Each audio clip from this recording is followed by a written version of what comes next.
having some lemon juice. Nice. It might take a while for people to join. That's fine. I really wanted to meet you in Prague. Not sure if you're aware, I was in Prague, but I was like, I was a little shy to I saw Sunny and I didn't go to say hi, Uh-huh. because I didn't know he knows me. I don't think he knows me then. He knew me then. I saw Zaki, but like when I look at these people, they're little intimidating to me. Wait, what? And I Sunny's don't like the know. least intimidating person ever. Yeah, but when you like the Twitter persona is very different than the real life persona sometimes. And he was on his like laptop, so I didn't Oh. feel. I was like, So Prague was would a I? bad time because that's like when Terra like just crashed and we're like trying to figure out how do we save Osmosis from going down with Terra. So like All right. all of us were like extremely stressed out at the time. Yeah, that was like few days after. Yeah. So I Yeah. didn't want to disturb people. But there was one thing I knew about you, that you minted a lot of bad kids. So the second day in Prague, I was actually walking around and looking for you and asking people if they've seen you, because I wanted to ask you how many bad kids you have to check if you have more or I have more. Yeah, let's check. I'll go on Stargaze right now and see how Now, much. now I don't have many. Oh. I was one of the top ones. So I sold like 50, and it was a little too early. So So I actually minted 80 because I got an airdrop and like, I was going through all of the initial NFTs like the Genesis ones and I was like, well, it's like this is like the first major NFT zone in Cosmos, so I should definitely mint something. So I was just going through it and then to be honest, most of them were just like fairly meh. And then I saw these bad kids and I was like, oh my god, this looks completely different. I went to their website and I love that they're like, hey, what's the roadmap? And like they're like, we don't have one. Why are you asking? It's like we're just a bunch of bad kids. And like I love that like this NFT is just completely straightforward with it. I love that it was the minting price was I think $100. 100. It was the cheapest out of all of Yes. the Genesis Yes. mints. And it didn't have any whitelist and it had the lowest amount of commission, right? So the loyalty was like the lowest. So I was like, I knew that like, it was just a vibe check, but in general, I knew that like this person, if they really wanted to make money and run off with it, they'd probably, have more of a whitelist, have more of a hype. Like no one knew about this until the actual Genesis mint. So I was like, all right, I love the art, I love the vibe. It's unique to Cosmos. There's like nothing like it in anywhere else in other NFT spaces. So I was like, yeah, I'm buying it. And then as I started minting it, I was like, oh my god, this is addicting. So I had 80 initially, and then but I think so far I've given out about 30 bad kits to my friends. So, when I meet people who are like just getting into crypto or things like that, I tell them it's like, yo, it's like, do you want a bad kit? Or like if I mint something that looks like a friend, I'll give it to them. It's like, yeah, this reminded me of you, so I'm giving it to you. This was actually way before like Hubble tools and rarity ranks. So like I probably gave away some really rare ones that I could probably flip for hundreds of dollars. But do I regret it? Like not at all. Like these Yeah. people still love their bad kids, and I still have mine. So I haven't sold any of my bad kids. I don't think so far. If not, if anything, I've bought more. I've given away about 30 of them. So I think I have still Yeah. about 80 because I bought 30. I gave away 30. I started with 80. Yeah. I had personal liquidity crunch and I started selling at 3,000 all the way to 5, and they Mhm. went to like 10,000 stars. But I remember so that. I would have more. So the story is like the Stargaze launched, and I had like also some. And first, like I minted this like atoms and like Stargaze troopers, which was a rag later by Blue Kirby, actually. The right, like I think this was the Yeah, rag where by is Blue that guy? Kirby. Yeah. So and I saw the bad kids and I thought it's a joke. The bad kids are down to rag, and I minted one, and then like second one and third one, and the next day came and I was like, I'm looking at this and I'm just like, it's no, it's actually great. And I start minting one after one to field 20. And I had some netas left from airdrop. I sold neta for 902 stars, another 20, another 20. I said to my friend about the bat. I showed my friend how cool is that, and he's that, oh, mint that for me, because I was like, he'd never used Keplr, didn't know how to stake it, so I staked some tokens for him, and I was using like his share and minted 40 for him. But then it was before the launch. He said like, oh, it's my wedding gift to you. So I ended with 100 bad kids. Nice. And when it launched, I bought more, so I went to 120. Now I'm at 50 probably. So I have like, I sold all of the like very simple, and I like the like vivid colors. Yeah. So now it's annoying because I don't have anything to sell now. Because So it's, it's all like special to you at this point. yeah, The yeah. ones you have So left. Yeah. they are just too, yeah, like, and now I don't face this crunch, but the same like, is there, I also have Shiba, so I'm The part of Shiba Bad the, Kid. I do have this one, yeah, I yeah. am willing to buy that. So let me know Yeah. your offer, and then I might. I'm collecting Shibas, so obviously. So If you collect them all, it will not be fun, I right? know. I agree. And I think that's the reason why I started giving away my initial mint, right? Because it's like the entire point. You don't get an NFT to succeed by hoarding all of it. You need the right distribution of people holding bad kids, but you need these NFTs, like these bad kids, to be held by cool people.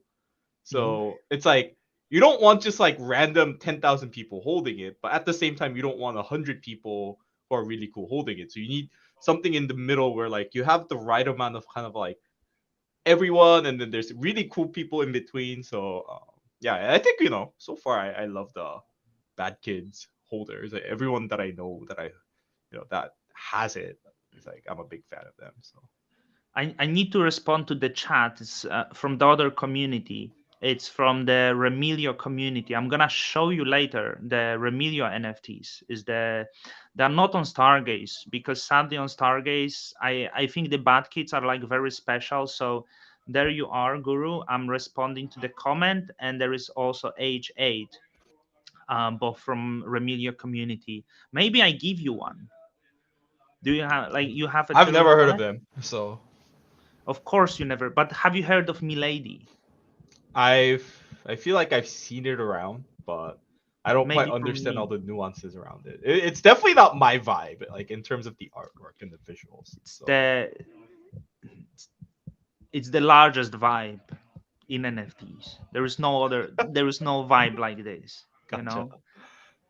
What Um. do you like most about it? Um. Milady and the Remelia is Yeah, the.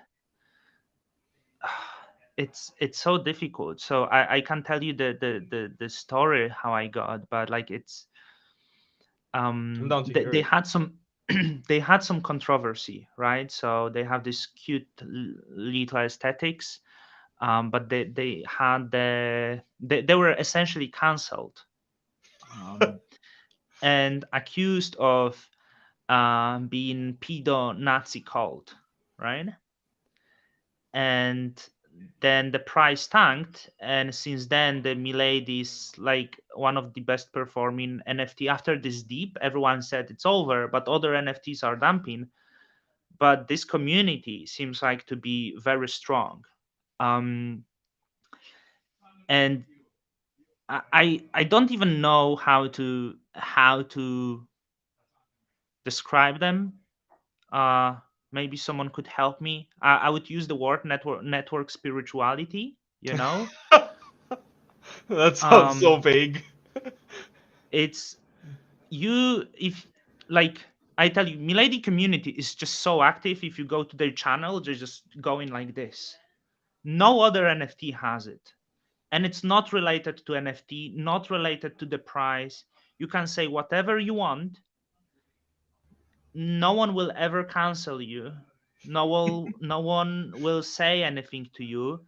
So it's like this community is for everyone, for chants, incels, like whoever.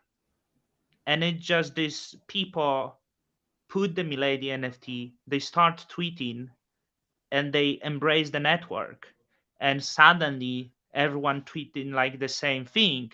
And um like you see the Milady in my comments, like it's, but do I understand it all? Maybe it's a cult, maybe not, I don't know, Maybe right? So um you should check it out. It's interesting, and it make you is that's confusing. the one that Caroline Ellison had, right? Like, She had it. yeah, She yeah. had it. Who doesn't like? Yeah, yeah, yeah. So people were saying Caroline was Uh, Milady.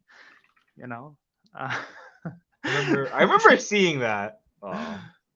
But I think that's about kind of like my only exposure to Milady so far. So not yeah. really. So if you try to Google, you will find some stuff. But it's just different, like it's uncomparable when it comes to energy of this network. Like it's uncomparable. So Remilia is another project by the Remilia, that is organization behind Milady. And Remilia is essentially this 13-year-old boy that is retarded and like meant to be cancelled. So it's Mhm. very cancelable NFT. It's quite funny. um You seem to love that. Yeah, like I'm obsessed. So Yeah. many notorious hackers who stole millions had Milady in their wallets. So Mm. it doesn't help the Milady, but it has this very weird, dark thing around Milady that it like hackers and maybe shady people also like Miladies. Um, do you like So, another sure. NFTs on the Stargaze? So I I mean I really like, so to be honest, I'm not a big fan of like AI art, to be honest. Like, Hate it, hate it. yeah, like for me it's like what I love the process. I love knowing that someone put time and effort and energy and ideas into creating something like this rather than a bunch of text prompts. So I can see why some people are super into AI NFTs. I'm just not one of those persons. That's why I really liked Bad Kids, right? Like Hmm. going through each trade, going through a lot of these like textures and things like that, you could tell, this Cortland, the creator spent a lot of time with it. Another one of those NFTs that I got those vibes from uh, was the Anyo NFTs. Yeah, yeah. That being so, but I didn't get that, like there was so many different collections of it. Um, the kind of the major collections are super cool. I want to buy one of them, but they're also extremely expensive. So Yeah. I've just been collecting the side collection, the Z creatures. I love the vibe. I love the artwork. So I see NFTs sort of uh, like the real estate market where it's like, hey, you can have a mansion that like, it's like one out of one, but like pricing one out of one things are really hard. At the same time, you don't want like a completely generic apartment where it's no longer like it's no longer serving a purpose as a housing. It's just like, hey, this is basically just like a speculative investment asset Hmm. into real estate because, like I don't know, like Asian apartments, right? Like there's like we have like three standard layouts for this complex. Do you want type A, type B, or type C? And within each of these types, like, there's a price range. So it's like almost like an NFT, like a PFP NFT, where you sort of have traits who are like, hey, high floor, low floor, which, north, south facing, east facing, whatever, but generally it still falls within that like trait. So I love NFTs that are unique enough, but at the same time maintain some level of like, semi fungibility within its collection because it's also cool as like a financial instrument. Like you want a little bit of both. Like you want the art side, you want the financial side. So yeah. Yeah, Asian apartments. I'm laughing. Which floor you at? So I am on technically the first floor, but it's like a second floor because right underneath my right here is like It's like parking spot for two cars. So it's like there's like Mhm. pillars there. So it's nice because I don't have to worry about my downstairs neighbors. That being said, I do have upstairs neighbors, and I hear like them walking around every once in a while, but it's not too bad. It's not bad. I'm on the like 40, Hmm. and there is 4 towers, and it's total 2,000 apartments. Oh Below is dang. like massive mall, not massive mall, but yeah. I was thinking that it's quite inconvenient to live in such a place, because if you suffer with diarrhea and you have to cross all the gates and Yeah, scan the key to cross the gate after gate, that yeah. becomes a trouble. And like the first time I landed, I was like, that's very unpractical, you know. Hmm. But Then you get do used you to it. have no, now it's okay. Like now I like it. It's very convenient. You in Seoul? Yeah, I'm based in Seoul. Yeah. Terrible You time zone to work in crypto. I'll tell you that. But I struggle so much. All the calls are early or late, right? yeah, I don't So do early calls. I usually go to bed at like 5 a.m. every day.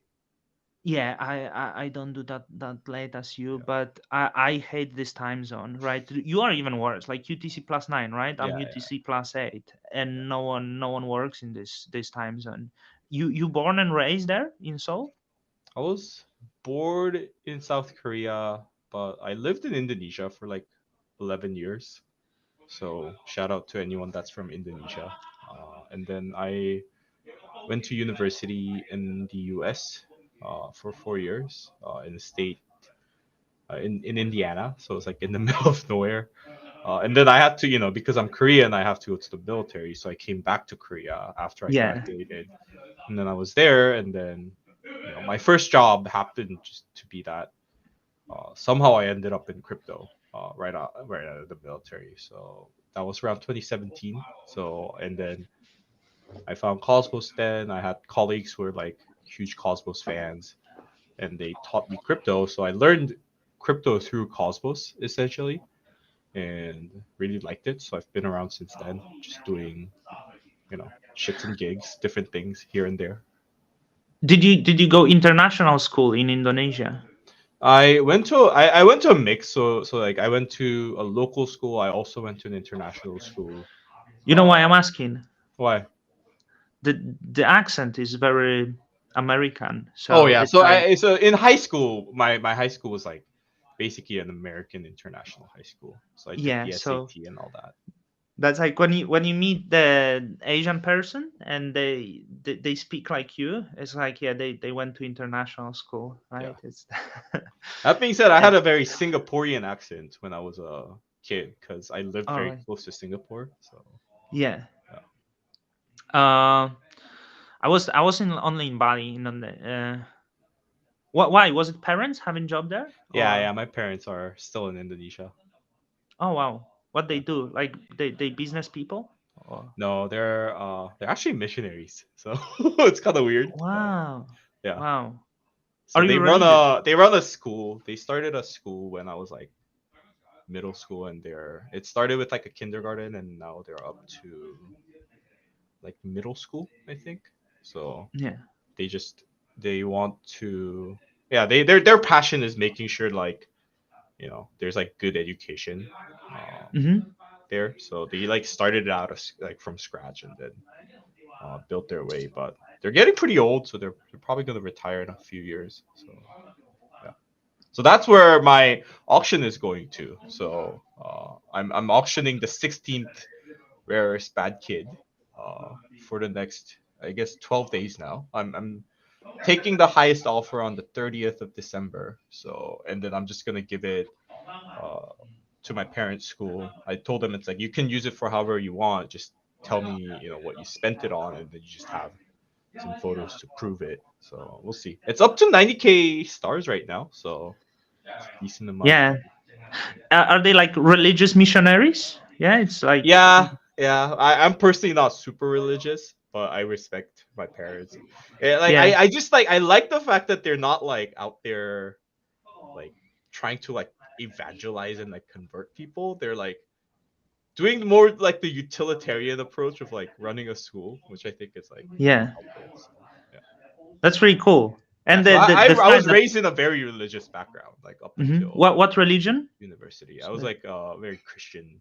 Um, Yeah, yeah. yeah. Which type of Christianity? I think it's like Presbyterian. I don't know that. Yeah.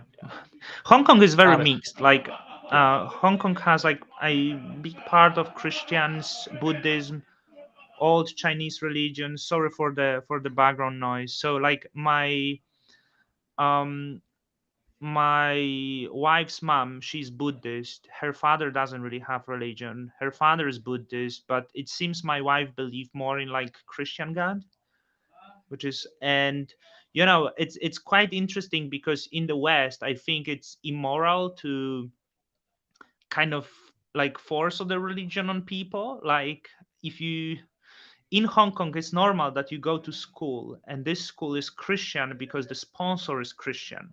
So Mhm. even if you come from other religion, you pray at this school, and because it's and no one cares. Like it's normal here that whoever you are, the Christians will give you the wishes during Christmas, and the wishes will be like very about Jesus and stuff, and people think it's normal. But in the West, it's like quite bad to do, right? Like Yeah. I mean, I can see both sides of it, to be honest. So, um, yeah. H8 says, without religion, dangerous ideology invades the human mind.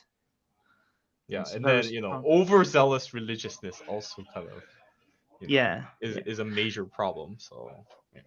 I would, Either I would side, always, yeah, I would always say like I'm not really religious, but I had the kind of very. So I was maybe 18, and I read the book Franny and Zoe by J.D. Salinger. He's famous for writing Catcher in the Rye, and there was the description of God, and like I really like this description. It was me like, oh, that's so beautiful. I would be willing to become religious because of this, but it's quite hard for me to like I come from Catholic background, so when people ask me, like, I say I'm Catholic because I see it more as the culture I was raised in, than like something I really believe. And like if you grew up in this, you have certain values. So you grew up with like our own religion, so you have certain value, right? you're from Poland, right? Poland, very Yeah. Catholic, right? Yeah. I mean, it's not even that. I feel like so many other places is more Catholic, but people always ask, have you been to Poland? I've never been to Poland. Should do Cosmoverse next time. Oh, I guess I was in the airport doing a transfer, but that's about it. Right. Like I'd love some event to be done in Poland. Yeah. Like Warsaw is big city, convenient airport. To be honest, I think the last Cosmoverse idea was totally stupid, despite the fact people enjoyed that. Like, I liked Medellin. It was nice. yeah, like I don't know, like you flew like 35 hours. I'm not doing that Yeah. shit. No matter what, I'm not doing that. Like if I would fly first class, maybe, but like I can't afford it. Like I'm not doing this. I This flew is economy the entire time. oh that's crazy, man. Your legs must have been swollen It after was all that. terrible. I think it was like So four flights, three flights, or four flights in total. So yeah, like I want the Cosmoverse that is in convenient place in the country that has big international airports. So Seoul makes sense, right? Bangkok makes sense. Make it in like Istanbul, some European capitals, US, etc. You know. I think the Uh, idea was like, all these rich crypto people will show up. Uh, that being said, for Cosmoverse to be in some of these places where it's less accessible, it's like it's a good opportunity for people within that country to be able to participate. So like that part, I think I do appreciate. Where like um, by doing it in like Medellin, that's like sort of allows people from Colombia and South America to be there. Whereas hey, if this is in Berlin, there's already like 20 crypto events every year in don't do Berlin. it in Berlin. Yeah. Just with exception, don't do it in Berlin. I'm like it's we are not in 2003 when Berlin was cool place like that. Don't do it there I mean, it's anymore. just a lot Like of Cosmos people there. So Yeah, because they're old, I think. because they're all like 40. So that's why they still in Berlin, because that's but crypto, you like how, I don't know if you even developer. Someone told me you are more of the designer, right? I'm not a So, developer. I don't know how to code. and you are somehow co-founder of Keplr Wallet, Yeah, I know, successful right? co-founder of Keplr Wallet. So So- how was the how was that start in Cosmos, um and that led you to be in the serial founder, because you had, like, you actually mentioned to me recently on Twitter, you had some uh misfortunes, so some of your ideas didn't really work. Yeah, yeah, absolutely. So, I mean, I started off in crypto as doing like journalism. So I was a journalist in 2017, even though I didn't know anything about crypto. Um, so I learned crypto while I was writing articles about crypto. And one of my coworkers happened to be the main guy that sort of ran the local like Cosmos community meetups back in 2017 and things like that. And he's obviously the guy that basically taught me all most of Cosmos. When I had any questions, I'd go to him. So I got Cosmos pilled pretty early. And yeah, and then I hated being a journalist. I hate doing the same thing every day. Repetitive, just kind of like feeling like a machine. I like new stimulus and trying new things. So I was like, yeah, I'm done with doing this. So I'm gonna, try to find something else to do. And he's like, yeah, well, Cosmos is supposed to launch soon, and this was around 2018. We were all under the expectation that Cosmos would launch around Q4 of 2018 or Q3 of 2018, I think, at the So you time. were like really well informed, because it wasn't even that largest ICO. So I you didn't were like, participate in the ICO, so I don't hold that many, if that many atoms. Like he did, obviously, but he was a yeah. major investor. I Who wasn't. was that guy? Who was that your friend? So he's actually the guy that founded Lunament, and that's where I basically helped run a lot of the like the validator stuff in terms of the operations. I remember all the people who were in the early Cosmos testnets, right? So um, like Forbo was one of them. Chainflow was there. Surprisingly, the guy that's doing Bankless, I forgot which, not the David guy, the other guy, Ryan Sean RSA. Yeah, that guy used to The be in more Mythos. handsome or the less handsome? The less There's handsome guy. less handsome. Okay. Yeah, the less handsome guy used to run a validator. So yeah, and then so there's a bunch of people there. I remember, and Dokia was around, obviously. So and Hmm. then one of those things that we did alongside the validator was we tried to launch like a Cosmos wallet that's like built into Telegram, because Telegram's open source. So like you can sort of look at the source code, take things apart, and then we basically wanted to try like Telegram Messenger, but you can send the atoms through it. So um, it was mostly like a 2 or 3 person project. So like I basically did uh, anything other than the development. And then I had one developer who was the Android developer for that. So building product helps you learn a lot. Hmm. Even though I didn't know how I didn't know, I wasn't a designer at the time I started, so I basically self-taught how to use design tools and things like that. I self-taught Cosmos, so I like helped translate blogs and whatever I could be helpful with, basically.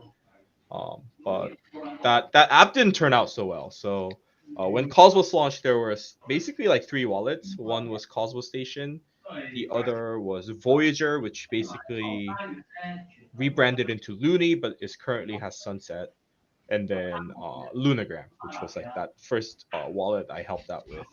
But Looney isn't around anymore. Lunagram shut down a while ago, so Cosmos Station is basically the only one that's around since Genesis. There are a few other smaller ones, but yeah. And then so there was that, and then after that, I was lucky enough to join AIB, uh, and then Oh, I you had it. work in the all in beats.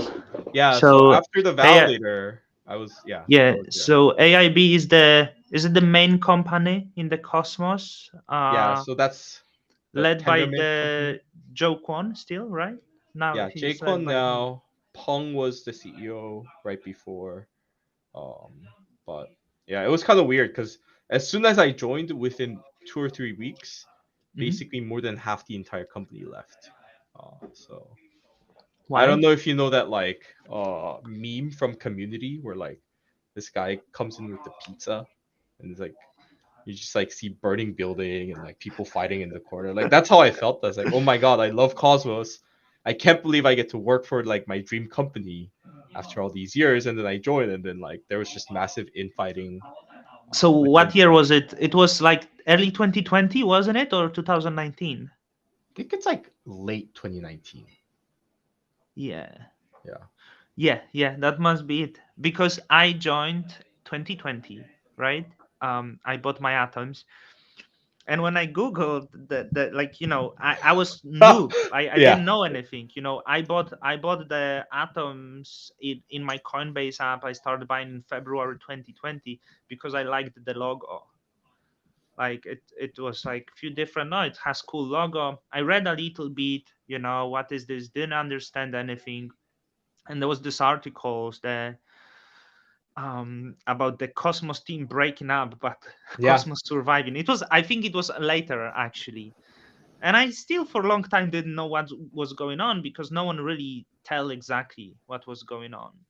What was going on? You free to So say or? so that being said, I obviously don't have the full context because this Hmm. happened fairly soonish after I joined the company. So I don't know a lot of the things that happened before then. But um, fundamentally, I think it's just like um, I think Jay is like brilliant. I watched your interview with Sam, right? And I do echo Sam's thoughts where uh, Jay's a brilliant person and he's one of the geniuses in making Cosmos work.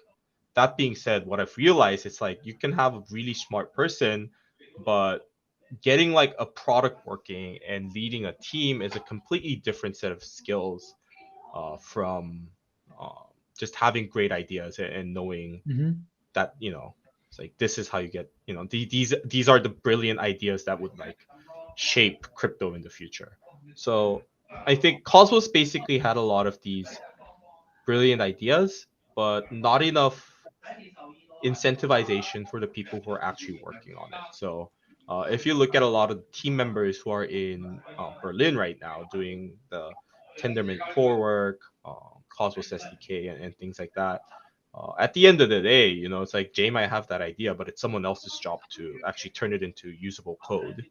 And yeah, and I think there was a major misalignment on incentives, both economic and direction wise, where it's like first of all, hey, why am I doing all of this job when at the time I think Jay was trying to get into like something like Virgo, I remember, and it was this like I still don't exactly get it, but you can check it out like virgo.org.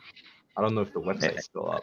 Yeah. It was some of his I think I was there. I was checking. Yeah, yeah. So, obviously that's not what people wanted to work on. They wanted to work on Cosmos SDK and Tendermint. So, um, yeah. So I think a lot of people left, and then, Jim always used to say a lot of these issues stem from like principal agent problems, where it's like, hey, I am working for you to bring benefit to your kind of to a company that you own. But that being said, like Hmm. what's in it for me, and once you don't once those things aren't well balanced, um then yeah, it's always going to be an issue. And I think that's fundamentally why there is so much drama per second in Cosmos. Is like it actually started all the way back to Atom, where the like Atom is basically in the hands of like early investors. Most of them aren't very active, to be honest. Like the validators that I saw in the test nets, like pre Cosmos Hmm. Hub, they're all pretty quiet. They're doing a lot of other things. Um, and then it's also in the hands of like New Tendermint now, right? They're probably one of the largest atom holders, and then ICF, but ICF is basically over the past few years like they're spending these atoms rather than keeping it. So it's like Tendermint sort of owns most of these atoms, but the people who are working on it don't really hold atoms. So like the incentives are there for you to just break off and work, like start your own project at that point, right? Because why am I? It's like I'm not trying to run a charity here. Like why do I keep helping Cosmos Mhm. Hub when like I have no economic incentives or upside? So I, But so just but that's like it can be said about every chain. Every chain has the early movers who control the tokens, and this is why there is no economic incentives for, like, in every chain it will be the same paradox, right? No, but So I also fully disagree with that because I think it's mhm, so because Cosmos was always meant to be multi-chain, right? mhm. So like y- there was always this expectation that you'd have more chains than just Cosmos Hub. So it was actually pretty nice transition where it's like, hey, people like Cosmos, but people feel like they're not well incentivized for the success of Cosmos Hub. So they still stay in Cosmos as in the entire like interchain ecosystem, but they're sort of removed from the Cosmos Hub in some ways. So I feel like that's kind of sort of what happened. And um, yeah. So did you have thoughts on the Atom 2.0? Yeah, Or so I I actually did feel like a lot of the criticisms were valid. I do feel a little bit bad because it felt like people said no and I was expecting it's like, oh, so I think it was pretty clear which points people Mhm. uh who voted no or no with veto disagreed Yeah. on, and it was like the um I forgot what the right name was, but it was the like the atom funding amount, right? Like going to the treasury that was outside of the foundation or the community pool. So I thought that like, hey, this just gets voted down. You just have a new proposal with just that part out, so you can move forward with that part. And then while there's still discussions, but what happened was like, it felt like all the people who are pushing for Atom 2.0 basically are like, oh, you guys said no, so we're not gonna put together a new proposal. So I actually kind of felt, Weak, right? Very weak. I felt like all you had to do was remove the Yeah. additional like minting that goes to the treasury, and then you just redo it. And most people, I think that proposal would have absolutely passed. Like, Yeah. so so then you're like, hey, at the very least, it helps you unblock knowing that the community is like aligned on like 70% of the Atom 2.0 vision, just not the 30%. Like, but then I felt like what happened was like entire Atom 2.0 plan sort of just blew up into pieces, Hmm. rather than like moving forward with 70%, 30% kind of thing. So Yeah. I to be honest, I didn't like the white paper. I didn't understand anything from it. Like, so I don't really like white papers that are written like in this like heavily academic language I agree. by the people who probably never built anything, and to me, like, I don't have anything of them like against them. I think they had good, but like, I spoke and there was a lot of theories and not the facts. Like the theory that we will move to liquid staking, everyone will use liquid staking and this and that, and I was like, is it fact or theory? Because it's theory, because it's untested, right? So why you state it as the fact that it will be all liquid staking, so with this new monetary system? And I tried to ask, and no one really had the answers. So I believe the result was probably for the best, and all you had to do just restructure it or put it into Yeah. pieces. Yeah, But exactly. then, Just like do three different proposals on, hey, part one, and it's allocator, fine. two, Yeah, scheduler, last the treasury, and then yeah. vote on each of these things, and then I think you'd have more clarity. So And then I spoke to Sam, and he seemed like upset. He said he's leaving, and that all the people who work at Atom 2.0 are done and don't want to work anymore. I was like, it's probably good it didn't pass if that's your approach. I, that being you know, said, I do get how exhausting working in the public is. Like that's yeah, another major issue with the hub where like I do think there's a lot of like good-hearted people who are in the hub, working for the hub, um, even though financial incentives wise, like they would have absolutely made more money and made better reputation by not being in Cosmos. Like one example of that is a person I really like is Billy Rennekamp, who Hmm. you know who's in the ICF, and he basically was in the NFT space before NFT really was a thing. Like he launched like clovers way before these like generative NFTs were a thing. So like Hmm. if Billy really wanted to, like if Billy was after money and fame and all these and Hmm. probably things that he enjoyed more rather than spending hours on calls and trying to convince random strangers on the internet, like he probably would have done that. So I have a lot of respect in the sense that like there's a lot of people who are, I wouldn't say like pure charity voluntary work, but like they probably could have done better not doing Cosmos, and they're choosing to do Hmm. Cosmos because they're passionate for Cosmos. So I do respect a lot of that, and know how difficult it is to just be arguing with strangers on the internet who don't have context on a lot of these struggles that happen in the background. Yeah. So, do you think like years ahead, um, Cosmos will be seen rather as a relic, or will find its place in the ecosystem, or Um, importance of the hub will be rather going down?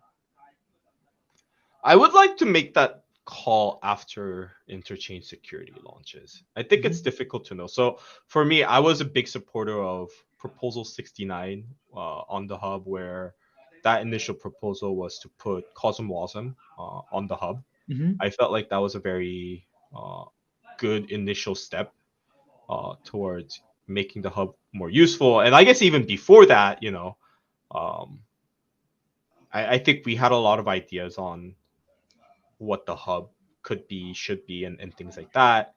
And then when we decided to work on Osmosis and how much of a drama that was to launch Osmosis versus Gravity Decks, every single time something exhausting like that happens, like personal affinity goes down a little bit. That being said, I acknowledge its like legacy and reputation, and the amount of funding that like that essentially the Cosmos hub holders, like Atom holders, essentially funded almost all of Cosmos, I would say, right? Without getting a Hmm. lot of it back. So I wanted to succeed.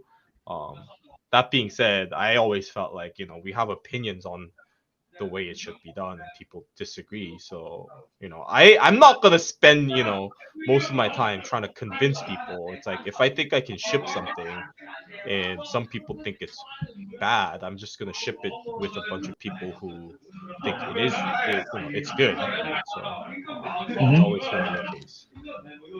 Um, is my camera is still there, right? Yeah, Because yeah, you're here. I can on, see you. um, so then we need to talk about the stuff you do, because I'm like making you busy with like with the other stuff as well. Like you are right about the interchange security, but like in this moment I feel like, hey, maybe the Cosmos on the hub wasn't that bad idea after all. um I think it was a brilliant idea. That was one of those cases where yeah. Jay was like, "No, we shouldn't do this," and people didn't, right? Yeah, I think it might be better idea than interchange security. Maybe, I don't know. Yeah, I think it could I be. think it might become very difficult for validators at the bottom, like to keep adding nodes.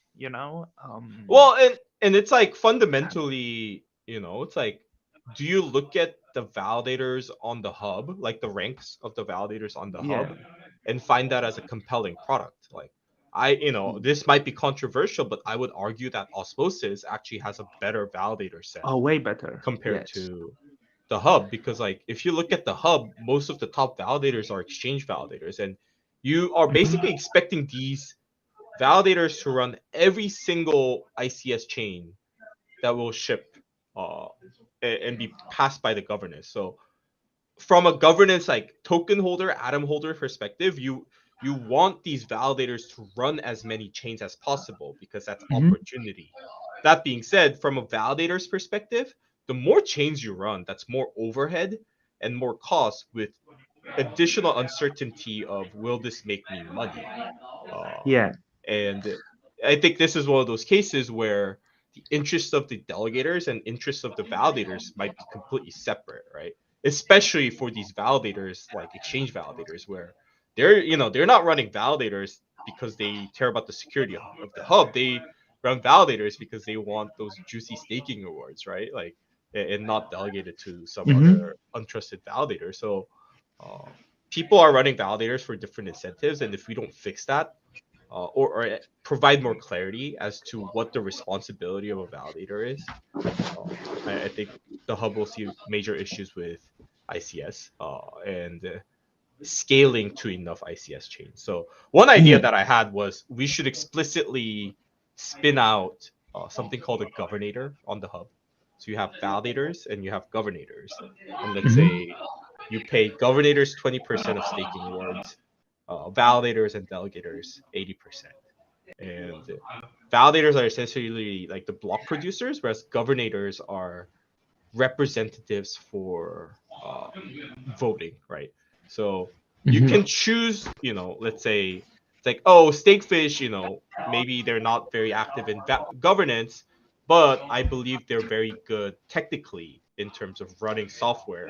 So I will delegate my validator to Stakefish, but maybe I can do, it's like, oh, I believe Don Kryptonium reflects my voice better. So even though Don Kryptonium doesn't uh, run, the block producing software, you can still be a governor and be Hmm. uh, represented, right? Like, it's like, why should you have to run a validator because you want to voice an opinion on behalf of other people? Like, I think this gets into dangerous territories where, we've seen this case with I forgot that like Evmos guy, like crypto like Mo or whatever. Like, he's this like Twitter influencer who spun up a validator because, and he's He very just active. wanted rewards. Those juicy APR, like that was. Yeah, but Um, in those cases, let's say like he had good intentions. I don't know, mhm. but he just wanted to participate in governance as a Twitter influencer. He shouldn't run validator, right? Like, he's like some he's a person that's like not an engineer.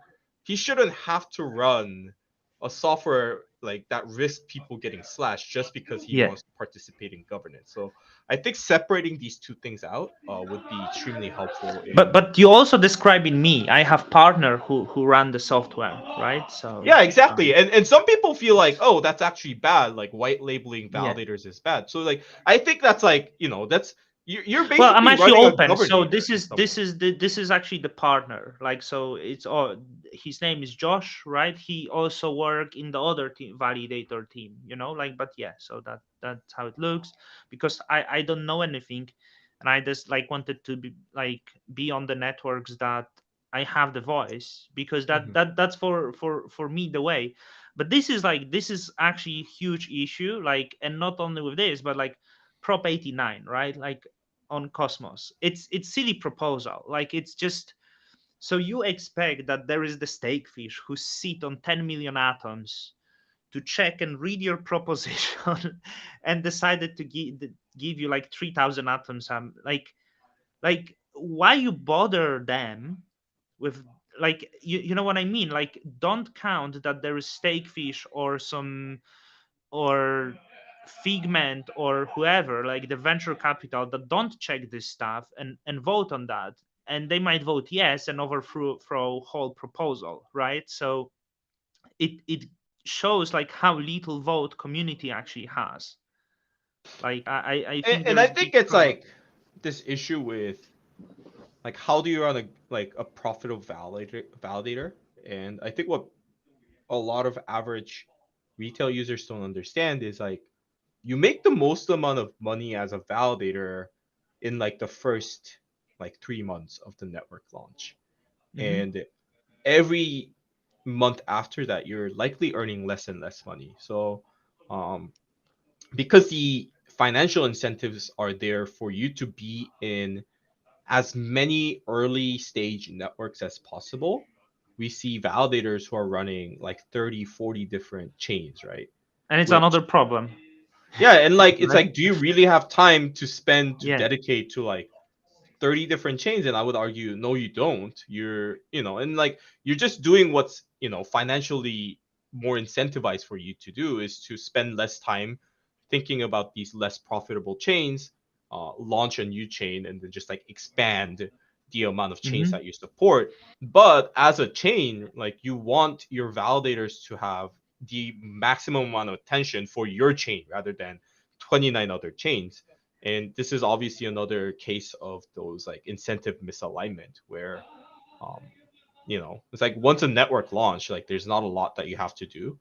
But in the early days when the APRs are high and people have a lot of attention into this like new coin, that's where you'll be making a lot of money. And the more that happens, validators are spread thin and they don't have time to spend, discussing governance proposals or contributing to code bases and things like that. So Does it make validators like having predatory behavior here?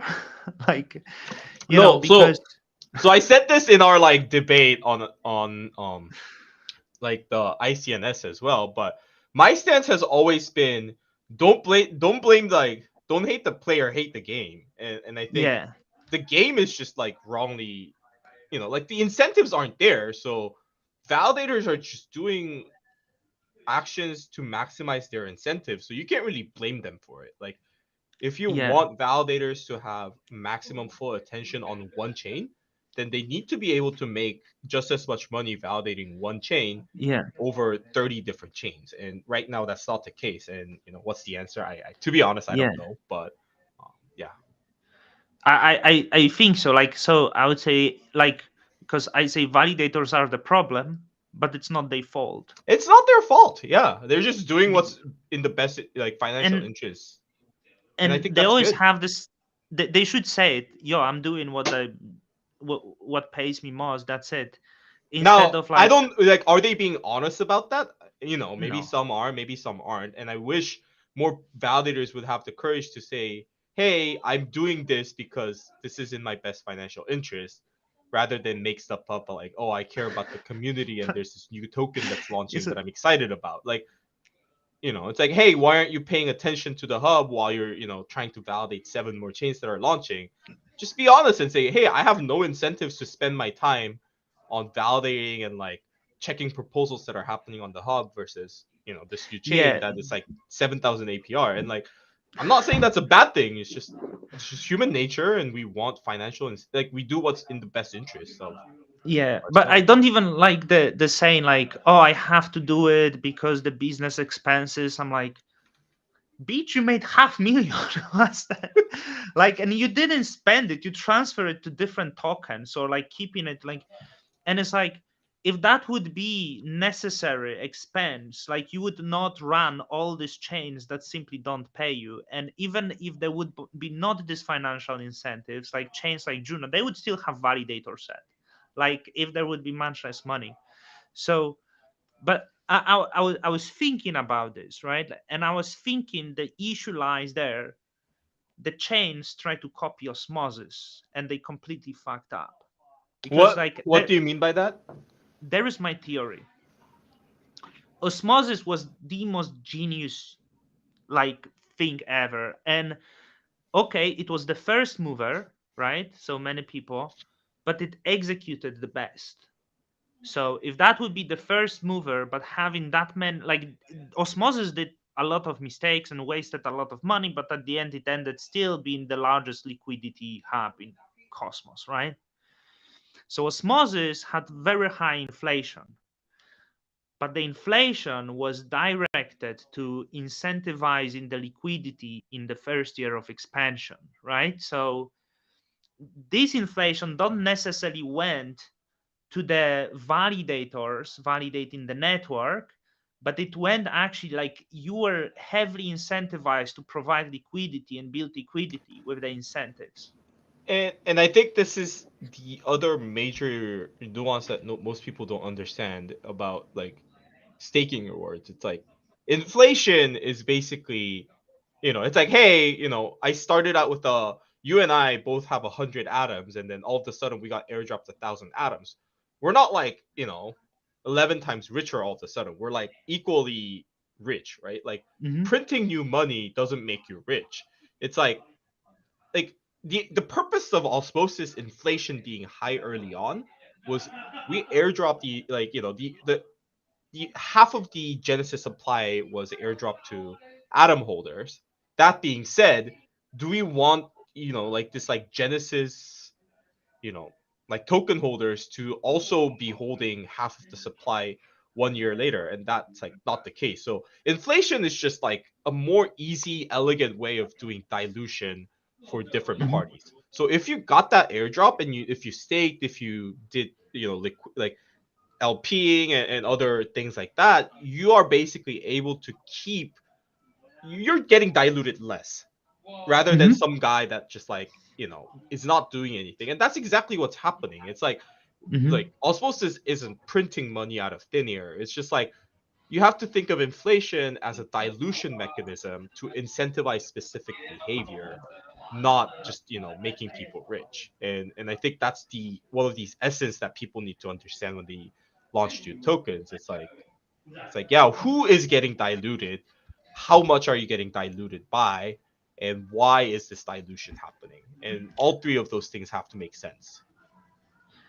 And Osmosis wants incentivizing clearly behavior of building liquidity, right? Like Yeah, that. and I. liquidity and staking was kind of But the then initial two major ones. everyone who came after Osmosis was like, we are going to do this high APR, but we have no plan, we have no product, we have nothing.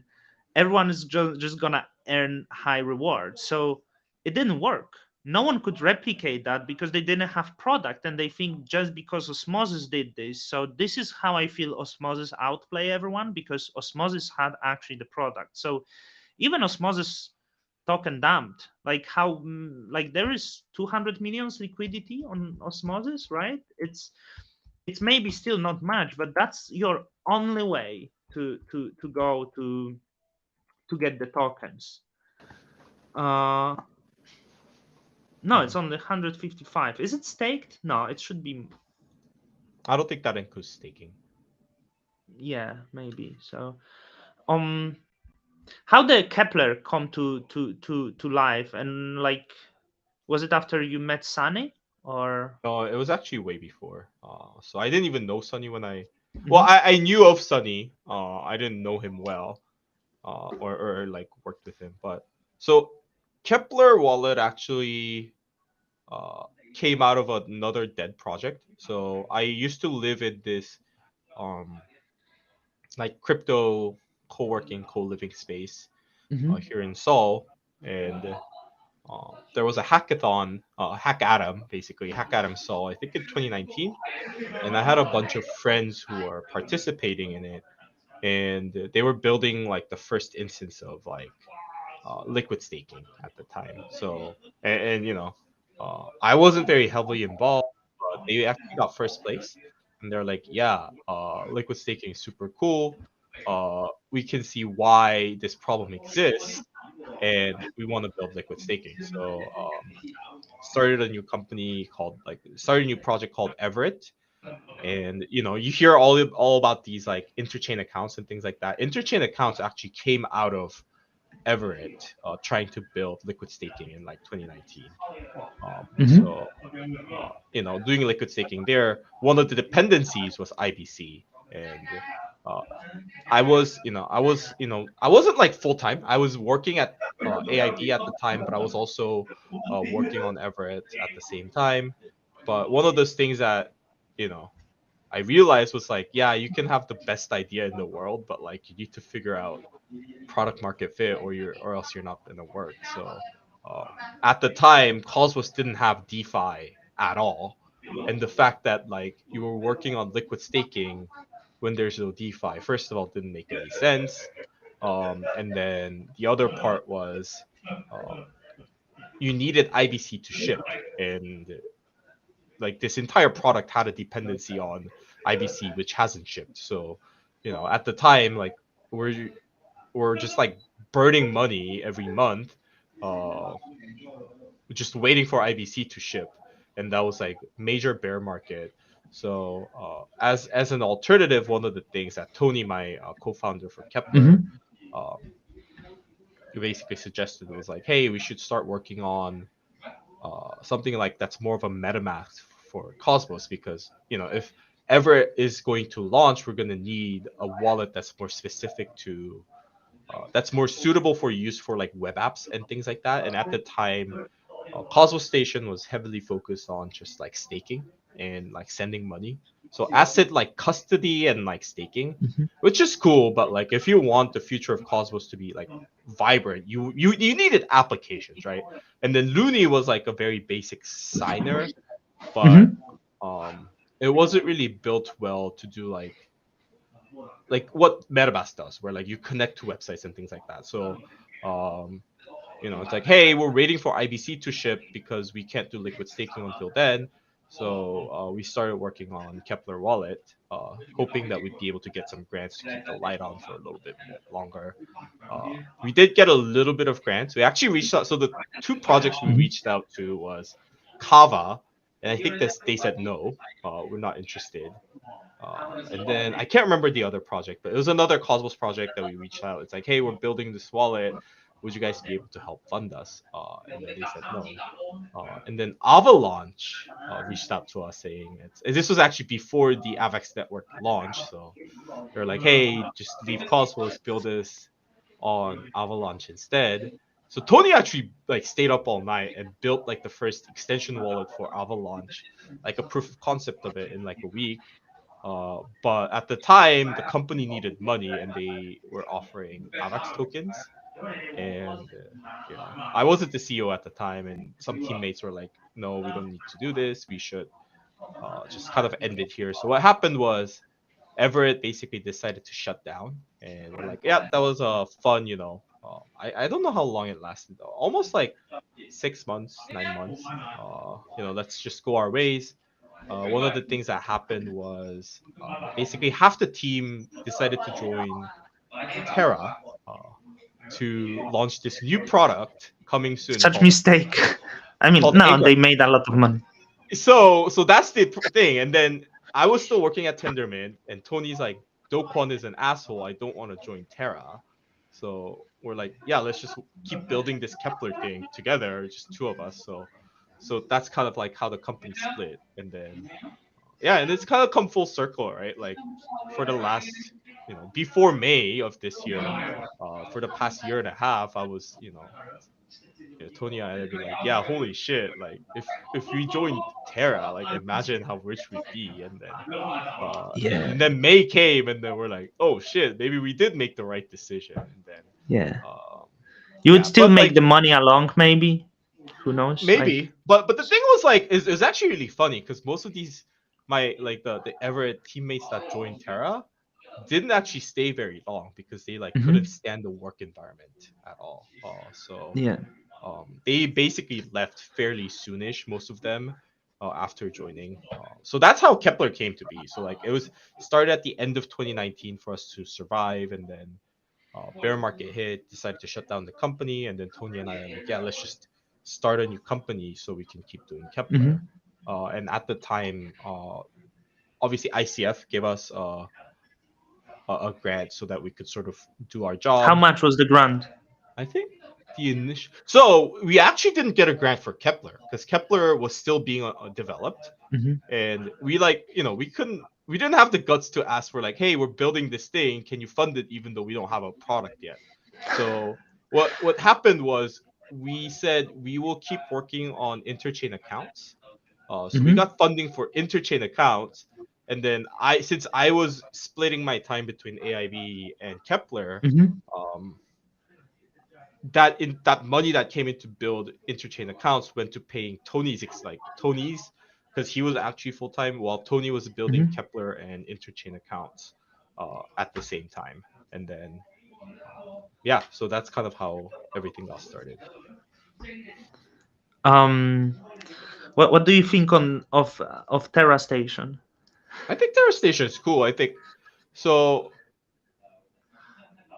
Terra Many Station. people like from, Uh-huh. but they are usually from Luna. They say like, oh no, Terra Station much better UX. Yeah, but but that's I because never they used actually TerraStation, so I think it's depending how you get used to the product, right? well, I think it's a lot more nuanced than that because using Mm-hmm. Terra Station on Terra, you're using a single chain wallet, not a multi-chain Right. wallet. And if you're building a single chain wallet, I guarantee the UX, making UX better and making things work easier, um, so much easier, right? Like, Mm-hmm. most of the job, like most of the hard work around Keplr is like knowing that, hey, you have 20 different chains that are on little, like slightly different variations of like 10 different SDK versions, and they have made all these small changes that like you need to keep track of. And then keeping track with the upgrade schedules with it, and making sure that, like, yeah, from the user's perspective, it's like staking on chain A, staking on chain B, staking on chain C should be Mm-hmm. exactly the same. There's a lot of kind of technical stuff in the background that makes that difficult. And then additionally, I think the endpoint stuff, infra stuff, is way more difficult when you're trying to manage, uh, 20 Yeah, different chains. So, I I have the like that. Is Kepler able to monetize the transaction somehow? Like, does Kepler can generate any revenue? as in like for every transaction that you send, we get like a small amount of money. Right. Are you able to share how much is that? Oh, no, no, we don't do that. Oh yeah, so so Kepler doesn't generate any revenue, right? Because I know Yeah, from the MetaMask users, does. we don't. Yeah, MetaMask does MetaMask. on swaps. Uh, do you plan to integrate the swaps?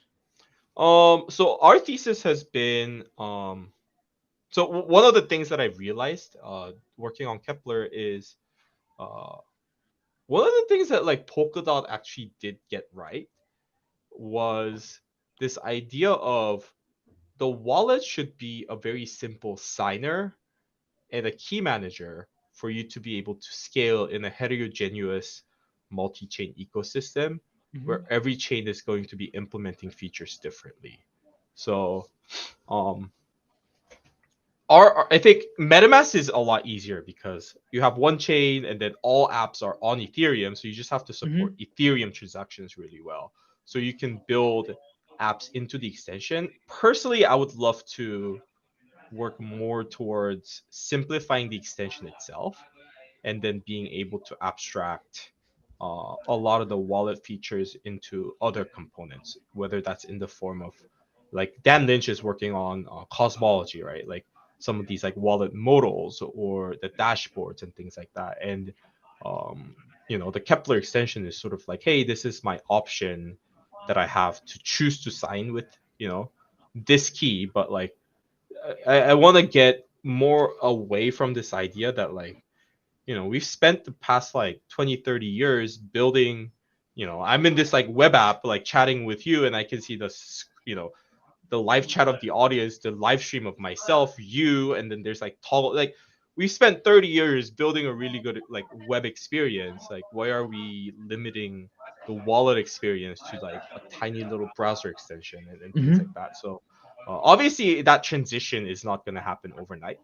I believe. Um, but I do think that, like, in the future, extensions are going to feel more like, it's like, hey, press this pass. Like, it's almost gonna feel more like a two-factor Hmm. authentication for a transaction that you're citing, rather than the place that you go to do transactions itself, like Hmm. to send, to stake it, and things like that. So, You know what's integration? I want to like let's or no. Um, you know what's really annoying?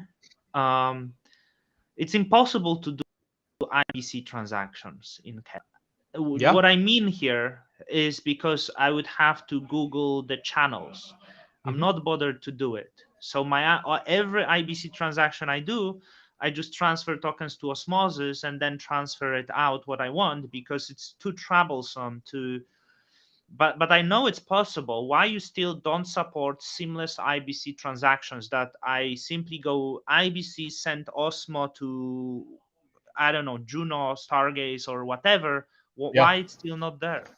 So yeah, that's such a great question, and I think this stems from the fact that we built Kepler So I sent the first Atom transaction, like mainnet Atom IBC, in the world. And the nuance around IBC that people don't seem to understand is IBC is a very like permissionless technology. So Hmm. right now, Osmosis basically launched and set out the standards of, hey, here's how you use IBC. Here's like what Osmosis thinks IBC should be used. That being said, Osmosis is just one standard of using IBC. So, when you say you have to Google like, oh, which channel do I have to send it to and things like that, like, it wasn't until Osmosis launched that people realized it's like, oh, like you can create multiple channels for the same token for the same two chains. Hmm. How do you decide what's canonical? And like Osmosis said, hey, we're just gonna create this thing called asset list, and this is how we're gonna decide. Now, Osmosis is just creating a standard for how Osmosis decides what the canonical chain is. Now, Keplr can't do that because that's outside of like what we do, right? Like, why should we as a wallet decide what the canonical IBC channel between Cosmos Hub and Juno is? That's like for each chain to decide. And I'm just gonna say it straightforward. I think most chains don't spend enough time uh figuring out some of these like UX questions that should be really figured out from the chain side, from the web apps, and rather Hmm. than saying, "Hey, why doesn't the wallet support this?" Because let's be real, that's not our job, right? Like our job is to make sure user keys are secure, users are able to sign their transaction, and when they sign their transaction, what's being shown is exactly what they're signing. And like beyond that, we'd love to do more things, but we're not. And from my personal capacity, like I've obviously made sure that the osmosis experience is good in the sense that like, hey, whenever you're transferring IBC in or out of osmosis, you will never struggle. You won't even have to open Keplr, right? So I don't know which app that you had to basically send IBC between two chains are, but if you had to use Keplr to IBC to use that web app, then I would say that that web app should implement like IBC deposits Hmm. into their like entire web app UX flow, like how Osmosis has deposits and withdrawals. Like um Keplr can sort of do that, but as soon as we do that, we step into a territory where we're deciding, is Keplr the canonical like IBC channel decider? And like that wasn't the purpose of IBC. IBC was always meant that it's like, yeah, you can have this channel, but I don't like it, so I choose that like this channel, like I refuse to use channel one. I want to use channel two because I think this is a better channel. And like that was kind Hmm. of how IBT was built. And Keplr doesn't feel comfortable deciding that. But for each chain and for each web app to decide what they want to use, like that's really kind of their decisions, right? So what Keplr can do is making those implementations easier so that you don't have to know everything about IBC. That being said, expecting Keplr, like the Keplr IBC transfer, you have to like turn on developer, like advanced developer feature, because that's what it's meant to be, right? Like, hey, for the average user, you should just be able to use IBC on a web app. Like, don't even open Keplr, click deposit, and then I would like to But send, and it's then annoying because, like, sorry for stopping, but like, for example, I want to transfer. Let's. I'm gonna mention Stargaze because I'm associated with them, right? Mhm, To Juno chain. mhm, It would be nice to do it from the Stargaze chain to Juno chain, mhm, but I have to do extra steps. I would have to deposit Stargaze. So because of this, because the wallet doesn't support it, I'm forced to go to the Osmosis, mhm. kind of, So Osmosis forced me to use their platform to do transfer and earn fee. Well, Is it strategy? Is it no, no, strategy no. to? That definitely was not intentional. So Osmosis's job is to make sure using Osmosis is as easy as possible. So Mhm. if you felt paying a fee to transfer assets into Osmosis and withdrawing it from Osmosis out to that chain, then that just means that Osmosis has done a good job of building a Mhm. UX that's easy to understand for the average user.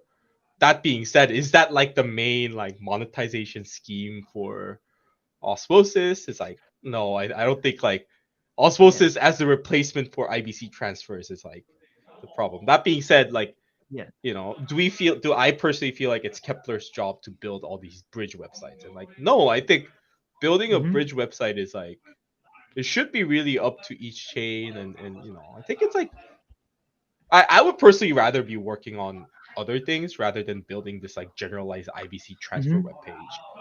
So yeah. So like there is this Leap wallet. I was using it, and they make it possible. They make possible this IBC Yeah. transfers. Like, do you think they shouldn't do it, So I think or? I think it's completely fine that they do it. So here's my Hmm. take on on wallets doing this. Uh we're My personal stance on Keplr is I want to be able to create a wallet that can support 1,000 chains in the future, uh, without having a team of like 100 people, right? Hmm.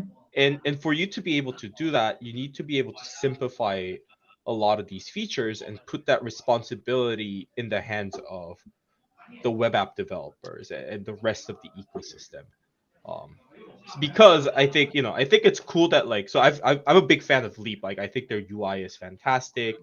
I think they've done a really good job of kind of identifying some of these like interchain UX difficulties on like, hey, what, like, I really don't like the fact that you have to select the chain on Keplr. I think this was kind of a Hmm. legacy of like when Keplr launched in the early days, and there was only like 5 chains at most. Whereas today it's a different landscape, and we're hoping to be able to fix that as well. So Leap does a lot of those things well, but as soon as you're integrating a lot of these custom features into the wallet, you really are sort of giving away some of these benefits of like scalability, because once you ship these feature, like, the more features that you add on to the wallet, the more maintenance that you have to do. And maybe that's a trade-off that their team is willing to make strategically.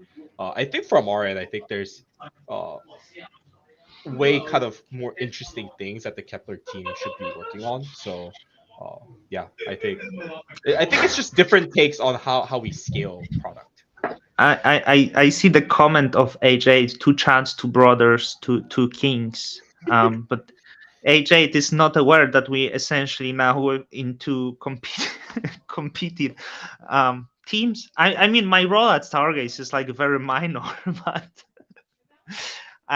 well, I hope I'm not losing the job after after that chat. I'm sure it'll be fine.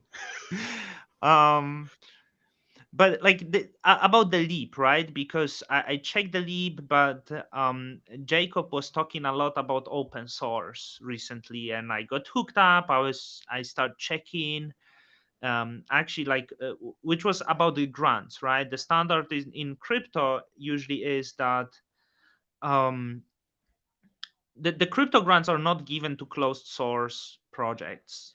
Leap is closed source. I want to know from you if me using Leap, for example, like more as the, I know you Keplr team, but like you're also associated with Osmosis, right? Because you are part of the same company. No, Le- no, no. Os- That's actually not true. So I think that's a misunderstanding that a lot of people have. I split my time between Kepler and Osmosis, but Kepler and Osmosis are not in the same company. We have but a company called Chainapsis, no? Chainapsis that's Yeah. working on Kepler and that's working on Osmosis. That Okay. being said, Osmosis Labs is a separate company like Chainapsis that's only Hmm. working on Osmosis, right? So I think there's kind of it's like within Chainapsis, you have people like me who are working on both Kepler and Osmosis. You have people who are just working on Osmosis, but a Hmm. large amount of Keplr team members are working just on Kepler. So yeah. Hmm.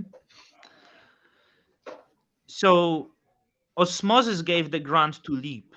Mhm. Leap is closed source. I really like the UX, but is it safe to use? Is it safe to use? I would say they should open source their extension. That being like, I think the dashboard being closed source, like, I'm gonna be honest with you, like Kepler doesn't have an open source dashboard, and Hmm. so I'm not telling people like, hey, all closed source is bad. Now, what I'm saying is like, you should definitely be careful on closed source key managers. Like any software that you enter a private key into, uh, you would like that to be open source, I think, because it's pretty dangerous. Now, how do you prevent? It's like, oh, like So I'm you sure are there's gonna be. saying, it's unwise to use leap because it might be dangerous.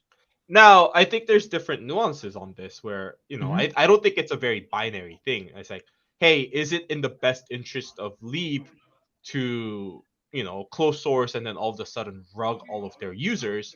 Or is it in the best interest of Leap to just grow the Leap user base even more? And I would say it's like, chances are they already got investments and they have social reputation. Most of the team is not anonymous. And so, like, Hmm. there's a lot at stake for them to be able to not, steal users' fund. Right. So, in terms of the incentives, I don't think it makes sense that uh, Leap, would like ever steal users' fund just because it's closed source. Now, I always think that like crypto is just as much a philosophical movement as much as it is a software and technology and money and a lot of other things. And I would like this idea that like, hey, you are not on full self custody if the wallet that you're using to store your mnemonics in isn't fully open source. I wouldn't say it's not like, it's obviously not like centralized exchange, like non-custodial. It's like, it's like custodial wallet. It's not a custodial wallet, but I wouldn't consider that like a purely non-custodial wallet, because let's be real, there is a level of trust that has to be there. And in terms of Hmm. incentives, it makes more sense for them to not rug the users. But yeah, as a user, you should want So your key manager to be open source. Josh, I'm doing quick test because I had to disconnect my microphone because I said my plugs are broken. So I'm just, Hmm. is the sound okay? Yeah, sounds fine. Yeah, that because now I don't, you see, it's Mhm. not really coming from here, but I need to charge my laptop because I let it to the red line. So that's what I was doing. I was disconnecting. But I tell We it, should put so a it proposal to fund your laptop yeah, man, charger. like I'm in small. I'm next to the bed.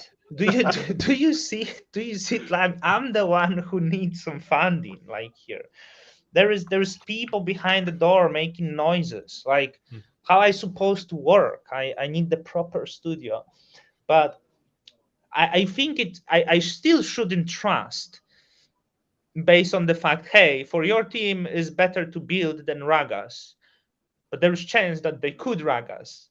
So like that's big trust. So you say like, yeah, like which part of wallet should be open source just for the So anything that deals with keys. So in this case, I think the extension. Um, extension? Yeah, so yeah, should be push for that. yeah, Yeah, I extension hope as well as the mobile wallet. So, Mhm. it's like, how do you prevent people just straight up stealing your code? I think you just have a more restrictive license on how it can be used. Mhm. And yeah, I so it was kind of this weird new wave of wallets coming in. Phantom started this trend, and I'm Mhm. pretty unhappy about it. Phantom was the first wallet that like didn't open source their code base and Mhm. found success. And then after Phantom, basically a whole new wallets, like wave of wallets such as like XDeFi wallet, et cetera, that started launching wallets without open sourcing their code base. So yeah, I think it's kind of this like 2021, like 2020 and afterwards vibes. Whereas like MetaMask doesn't have open source license, but its code base is open source, and you can Mhm. verify that the software that you're running is the same thing that you're seeing. So yeah. Yeah. Do you like Osmosis doesn't have these rules, but like I was checking recently up on like funding on the to receive the grants on like all of the main chains, Solana, Aptos, Sui, um, and others like they only do grants for open source, and that includes Interchain Foundation.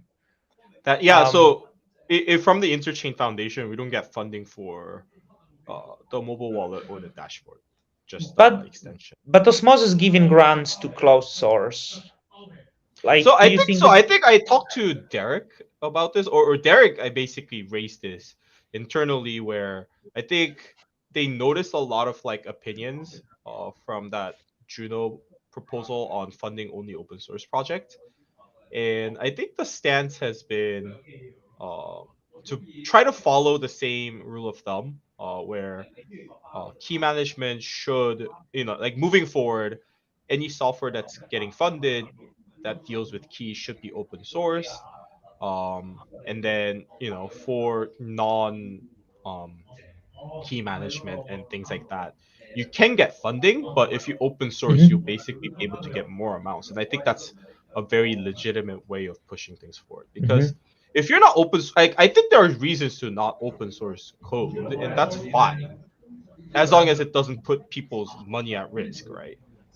So I think the key here is, hey, if you don't open source your code, you can't claim you're contributing like code development. You're basically selling your product. You're basically selling a software subscription to the user, or to the chain, essentially, rather than being more of a contributor to the chain. Whereas I think open source is like, you are not only building a product that this chain and its users can use, but you're building mhm. a foundation that like other people can build on top of, and that should be valued at a way higher amount than just buying software straight up. Yeah. Um, I wonder if I asked that to Sunny, it would be probably more to. Have you met Do Kwon? I've met him a couple times, so I didn't really speak to him, but he stopped by at like our co-working space before, like once or twice. And then I met him I smoked a cigarette with him at New York very briefly. Uh, and that was the place that he got subpoenaed by the SEC, but I didn't know that, so yeah. Is he charged in US or you don't know? I don't think Because he's he's charged. charged in Korea, right? But like not Yeah. really. So I have some Um, friends that are like that used to work at TFL basically. And most of them left before the crash, but a lot of them basically had to go to the like prosecutor's office and like yeah, get like 5-hour interviews and basically teach these prosecutors crypto because they don't know how crypto works. yeah. Um, yeah, I would say he will go to prison because there is like big loss of money involved. But like essentially, there is hard to say there was crime. It was open source, Yeah, so I right? think Like I it's don't this know. like it's this nuanced take of like, hey, did it really fail or was it a scam? And I think it's a little But so it's like, mhm, go I think on. he was completely irresponsible in his actions, you know, like basically ignoring these like warning signs from other people. Like that's action that he should definitely take responsibility for. Now, did he intentionally run a Ponzi scheme? Like I don't think it's that much. So I think the truth is somewhere in between that. Do I find him as a good person? It's like, no. Personally, like, a lot of the interactions that I've heard from friends who worked at TFL led me to realize that, like, I think Dokon likely is like either a sociopath or a psychopath. Like he doesn't relate to human emotion in the sense that like most average person would, and that by itself for me, it's just like, I feel like I don't want to personally spend time with people like that. That being said, does he have his right to defend against like the state claim that he ran a Ponzi scheme? It's like, yeah, I think so. And um yeah, yeah. So his Twitter, there's this yeah, makes it easy for the internet to hate him. That being said, he was an asshole and he is an asshole. Like I've heard stories of him firing an employee a week before his like vesting date because he didn't want to pay out Luna, like for like an employee. And like that's completely on, like, yeah, like, okay, like maybe that's like okay from a legal perspective, but that's a completely asshole thing to do. And I heard that he did this fairly regularly, and he, like walk into your office and like start yelling at his employees like, how can you be so fucking stupid? I can't believe you fucked up like that, and like in front of like all of their colleagues and things like that. So like like the entire company was ran like a complete, like, I don't know, like Well, that maniac. will be, that should be clipped, because there's many people know like Do Kwon is good guy, but it's like no, he was asshole in real Oh, I've life. heard And so many bad stories of him, like as a person. Now, should that have an effect on like how the legal system works? It's like, no, I don't think so. But yeah, just I that's what I heard from a lot of my former TFL employees, friends. so there was a lot of warning signs about Luna, right? But Osmosis pushed for Luna a lot. They brought a lot of liquidity, and that was like quite painful for Osmosis too, right? There was Yeah. millions of dollars in Luna and UST. And you sent me that video of Sunny speaking of money. And like listening to Sunny, I think he's one of the most fluent people when it comes to finance in Cosmos ecosystem. Maybe I'm wrong. I didn't speak to many. Seems Ethan Bookman seems really good with that. Um, didn't you see the warning signs? So I was never a big like UST Luna person, so I never really trusted Luna or UST. I never had a lot of money within that, and it's like, hey, just because Sunny and I are also like both co-founders of Osmosis, that doesn't mean we agree on everything. And from the very beginning, I was a lot more pessimistic on uh, UST and Luna more so than a lot of other people. So I've tried to voice my opinion. I think that being said, the market does what market does, and they decided that was good. One of the ways I felt like I had autonomy to minimize what I felt like was a legitimate risk was never integrate Luna, Terra to into Keplr, because I felt like as soon as you give like this access, like easy access to Luna to hundreds of thousands of people, like I felt like that was a pretty irresponsible thing to do.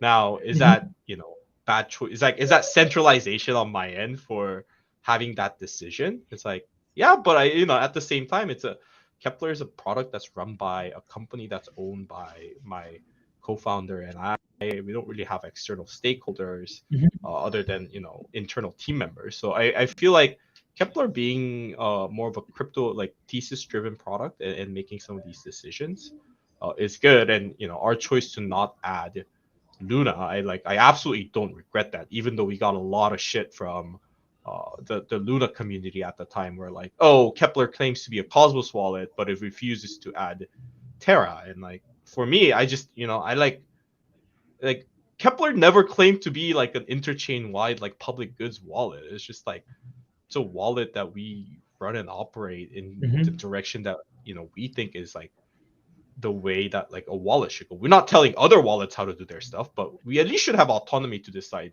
how we run our own product, right? And we felt like Yeah. Luna shouldn't be in it, and we didn't add it. So I absolutely don't regret that at all. Yeah, I guess it was really good move at the end.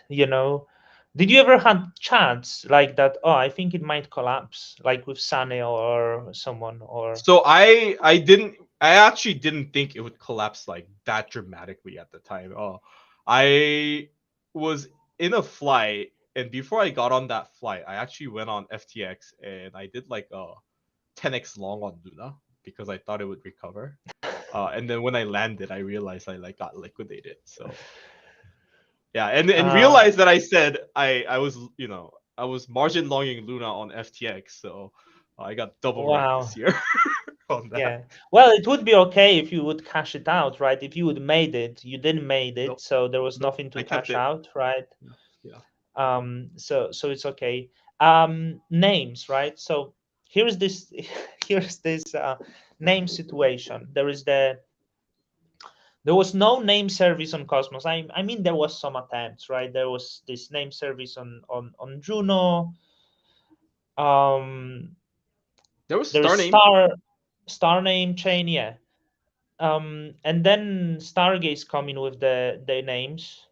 Uh, the, did you get on bankruptcy as well? No, like Yes, you. I Oh, I am did technically a creditor to FTX money. I had wow. a fairly, Well, I wouldn't say like my life savings was in there, but it was like definitely not a small amount of money that I had in FTX. So yeah, I did get wrecked.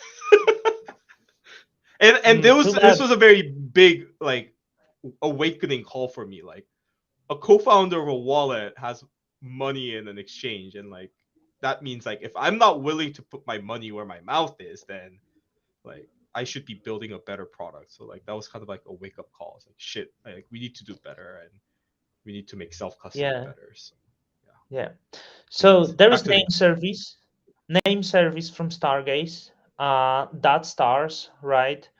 Um, Names are NFTs, right? Like and It it doesn't was have to be, but you know, most names are minted in NFTs. yeah. Um, so it was like Stargaze expertise, I guess. Like, but there seems to be some competition, right, between Hmm. the Stargaze and the Osmosis. Um, I wonder, like, is the it could seem like Osmosis trying to acquire like maybe monopolize the ecosystem sometimes and venture into the other parts, maybe not.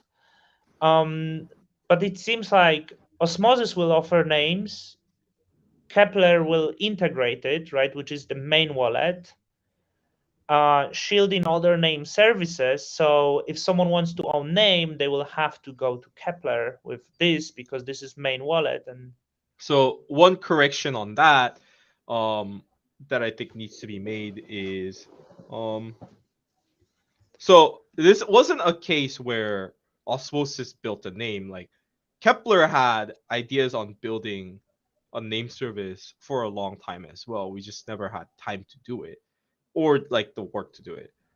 And I think it was actually sort of the other way around where Keplr was like, "Oh, we'd like to launch a name service." Uh, Prop 69 failed. We initially were considering the hub for this, and I Mhm, in my calls with like the ICF, I actually like discussed earlier this year where like launching name services from Keplr on the hub, and you know the no cosmosm on the hub made us kind of realize like never mind.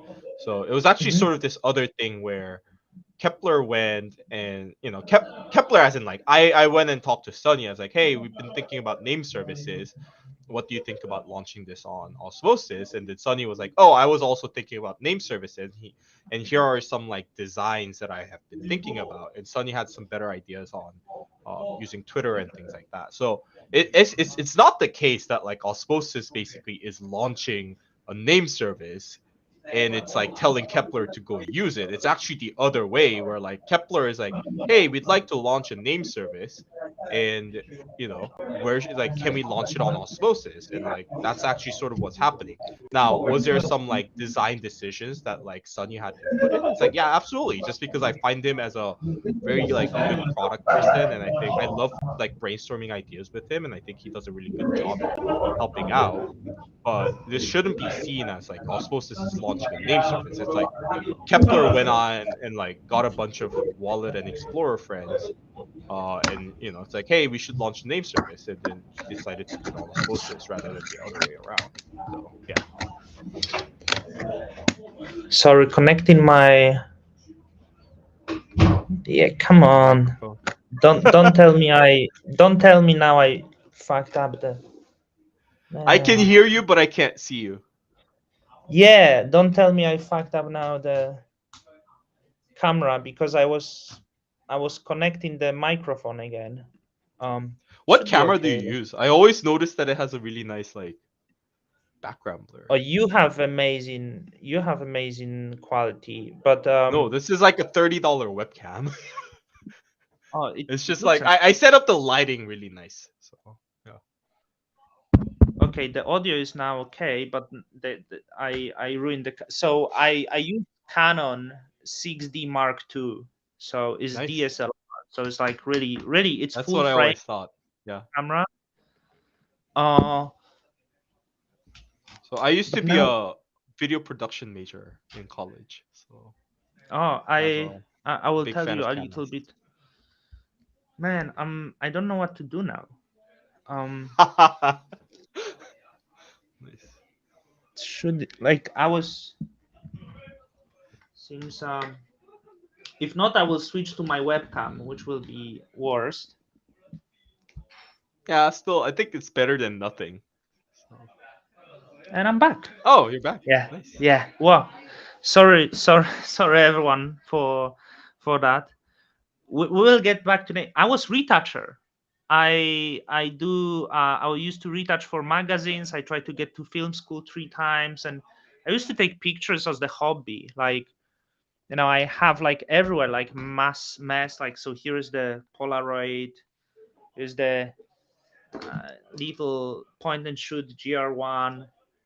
Like, Oh, nice. I I have just a film version it's of that camera. Olympus that's Mu. the film. This is film camera. I This have is the exact the same camera. I'll go bring it right now. yeah. Like, so, Yeah. as the camera nerds. Yeah. So let's wait for. Sorry for destroying the name service, but there is much more.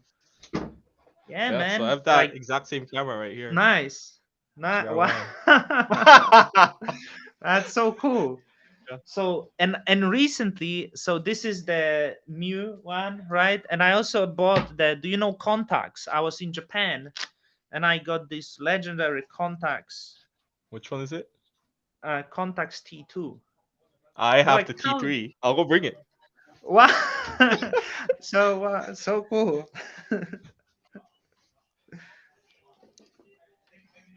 Yeah, man, this is so cool. We meet camera nerds. We have. Can you imagine? We have the same two point Yeah, and so I have shoot the cameras. Contax Sick. G2 right here. No, this is different. Like, but because Yeah, this yeah, is yeah. point This and is the shoot. DG2. I have the G Oh, and you have. T3.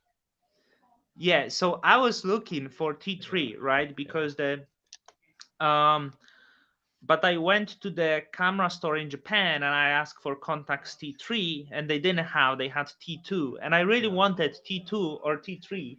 So I yeah. got it. I love point and shoot cameras. I just Me walk and too. like, yeah, like I'm a huge fan of the point and shoot. Like this one I destroyed, like, because I didn't care like that much. So something Yeah, broke, but I got it fixed, yeah. So so I I'm the. actually I bought this used like 2 weeks ago. I haven't gotten a chance to use it. But Yeah, I have my favorite film inside, Portra 400 in it, and big fan. nice. I use like a lot of, like, I got some experimental films I have here. So Like the double films. these are usually like with the flashy, when you have neon lights, they Yeah. tungsten it's called. So yeah, but Portra 400 is nice. I go with the cheaper version, which is the lomography color. Is very Mhm. similar to Portra. It was slightly Huh. cheaper. Interesting. So yeah. So yeah, like, but I'm the visual guy, but I ventured to different. So I stopped working as the retoucher, like 2 years ago, and venture. I think now is okay. Uh, yeah, sorry for that camera talk. Nah, sorry. We just got really off track, but that was cool. Yeah. Yeah, well, two, like, it's like we have two, like, well, you have T3, but that's yeah, that's funny. Mhm. There is, so I to not ask mine, I ask a friend, like, maybe there is something to address about the names, right? Yeah, So yeah. so this person might be biased as well. So And that's okay. I think biases are fine. yeah, like, so with your name service, you go with the Twitter names, right? I know Stargaze like thought of it, wasn't really they seem it didn't work, but you go in with the Twitter names. Why would you assume that the people who use the wallet want to be their Twitter identity? Don't you think like the people in the NFT world, people use the NFTs because they can become maybe whoever they want, and maybe with the names they should be able to become whoever they want. But like you restricting this, like why you think this is the right move? Yeah, so contrary to popular belief, I don't think we are claiming that. So NFTs being the a way to do like names and identity in the future, like I absolutely believe that is uh right. So that being said, uh do I agree that auctioning names, like auctioning name NFTs, is the best way of bootstrapping the initial namespace of a name service? And that's the part I don't agree. So I think ICNS isn't saying it's like, hey, we will forever be enslaved to the goodness of Twitter to provide, Yeah, yeah. like as a hard spoon. But what we're saying is that like, hey, we will have this initial temporary period of bootstrapping where it's like we feel like chances are if you're using your Twitter handle as your Twitter handle, then like at the very least you don't hate it. So we feel like it's kind of a more fair like way of distributing names with no preference on money, specific chain, who Hmm. comes in, who was whitelisted. And then once there's enough people who have gone through this process, we can start opening this up to the actual general public and be like, yeah, right now that like everyone that could have claimed has claimed, we are now moving into this phase where you're actually basically what looks like more like Stargaze names, right? So Hmm. that is, I think, the difference that we're trying to make is like we're not saying that like this approach that like Stargaze Names is doing with auctions, it's like it's purely bad. I think that's not the case. We think that's how ICNS will eventually turn to. That being said, is this the best way to launch a name service and bootstrap the namespace?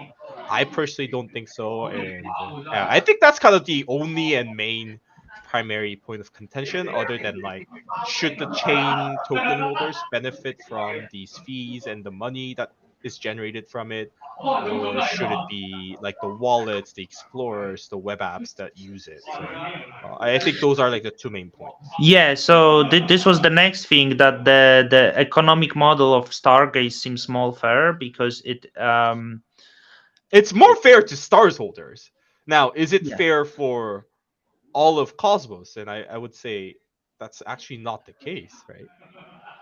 well, to it incentivizes the Stars users, doesn't Yeah, necessarily go to Stargaze. So it goes um it, so it benefits the stars users, but but if you so buy the name on Stargaze, you becoming the Mhm. Star user as well. You can stake But and. Stargaze name service is also making the claim that it will be the canonical namespace for .osmo, .cosmos, .juno, Mhm. etc. And for that namespace to purely benefit like stars holders, like is that right? And it's like like I personally don't think so. It's like what brings these value like names value is like how can you use it and then where can you use it.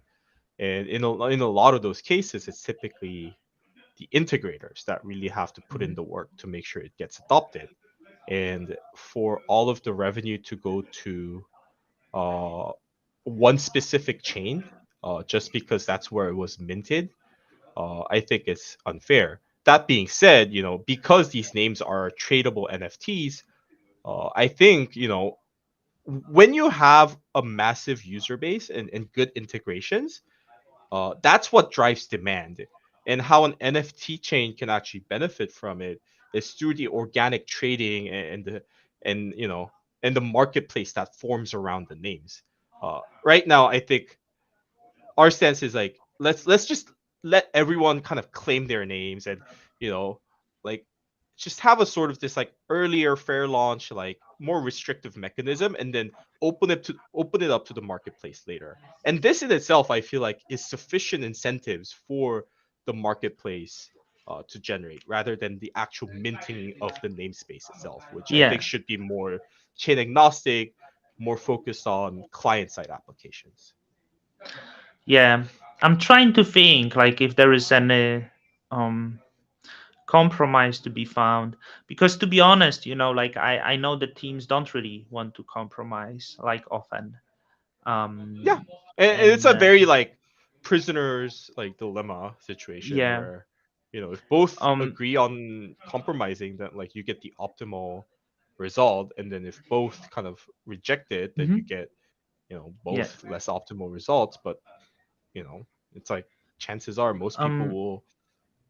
Yeah. but when it comes to the fee sharing, would you plan to share the fees in the future with the ecosystem, or you plan forever it to go into the DAO or whoever manage that? I so that decision I think is I can suggest ways to distribute that as one of Hmm. the members of the committee, but it's more ultimately up to the rest of the committee. In terms of the ecosystem, I'm not sure. I'm not sure what like the right fee mechanism is, like, because so obviously, hey, what is like one party that should absolutely be incentivized, and obviously I'm biased here, is like the wallets, explorers, and then I think the verifiers should eventually be incentivized as well. I think if we expect ICNS to be a continuously developed platform, then like there has to be some incentives for people to keep developing that. Outside of that, maybe allowing each chain to decide how much minting fee for their um Hmm. dot stars, dot osmo, and things like that is, I think that's fine. I think that's really all up to each chain to decide. So I think that's completely open to it. But yeah. Yeah. But your name service is also going to do that stars, or you're not gonna to pursue Oh, that? so that's I think another point of confusion is because at this point like Stargaze has explicitly opted out of using dot stars. Like ICNS is Hmm. gonna make the assumption, and we're not gonna claim superiority over the dot stars namespace. Like Hmm. ICNS shows this. We wrote it as in the blog post where if any chain Hmm. doesn't want to use the ICNS system and wants to build their own, they can just like do a Hmm. signaling proposal and say, hey, we don't want to use this. ICNS isn't going to try to compete for your Yeah, namespace. yeah, yeah. Now, one of the that being said, I don't think the point of contention is like, should ICNS have .osmo or should Stargaze name service have .stars. I think I agree Hmm. that like Stargaze name service should own full, you know, rights to the Yeah. .stars namespace, and ICNS wants to respect that. That being said, it's I think some of these other ecosystems who don't plan on adopting their own name services would prefer to use a more like standardized one. And this is the point where I think we're like, yeah, I think we have a pretty strong case where uh, these chains will benefit from using ICNS, the way that ICNS is distributed over Stargaze. So yeah. Hmm. Well, that was biased opinion at the end. Yeah, and Uh, I'm very transparent yeah, about it, right? yeah. So Um, so I was thinking, like, because Stargaze Names is live now, could they count on the integration into your wallet? Sorry for for the dot stars, noises. yeah, I think we're definitely open to it. It will cost them, right? Or Cause what? money, Oh no, or I mean would you? Shane said he's got. So okay, here's the other No, part that I I didn't know. I don't know. I didn't discuss that. So I'm no, I asking, don't like, think so. yeah. So I think we're happy to do it. That being said, we definitely have a roadmap of like things to do. So we can't Hmm. guarantee on the timeline. And obviously, we've also been working on ICNS for like the Keplr team's been working on ICNS for a while. So we're not gonna like prioritize Stargaze name service integration over working like finishing up Hmm. ICNS. Like like the So the incentives are very Stargaze will clear not there. be integrated before that, like the. That's absolutely true. Yeah. Yeah. Because, Okay. it's like, yeah, it's like you put on your own mask first before helping others. So I think the expectation is that we're definitely open to using Stargaze name service for like dot stars. Like, do we expect Yeah. uh like dot cosmos to resolve to Stargaze name service? And I would say Hmm. no. That's actually an explicit like claim that we're making, that like no, I think Hmm. ICNS is better designed for this, and this is how we compete. Hmm.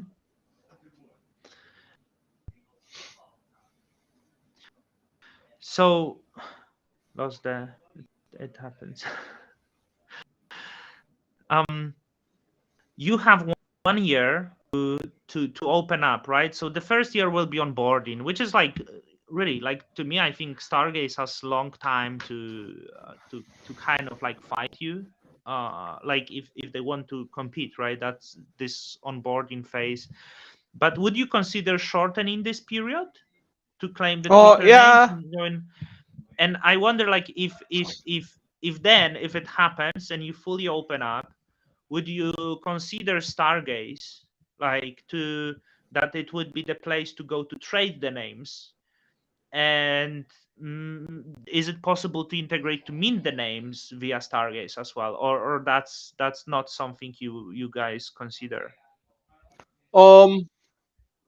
Yeah, I think minting the name is like I think like mint where you mint the name is sort of less relevant because it's like Hmm. in ICS's case, it's not like where you mint, that's where the fees go. Like the fees just go into the treasury to be decided on how it should be spent. So I think where Yeah. it's minted, I don't think matters as much. Can that be Stargaze? Like, yeah, I think that's absolutely an option and we're open to it.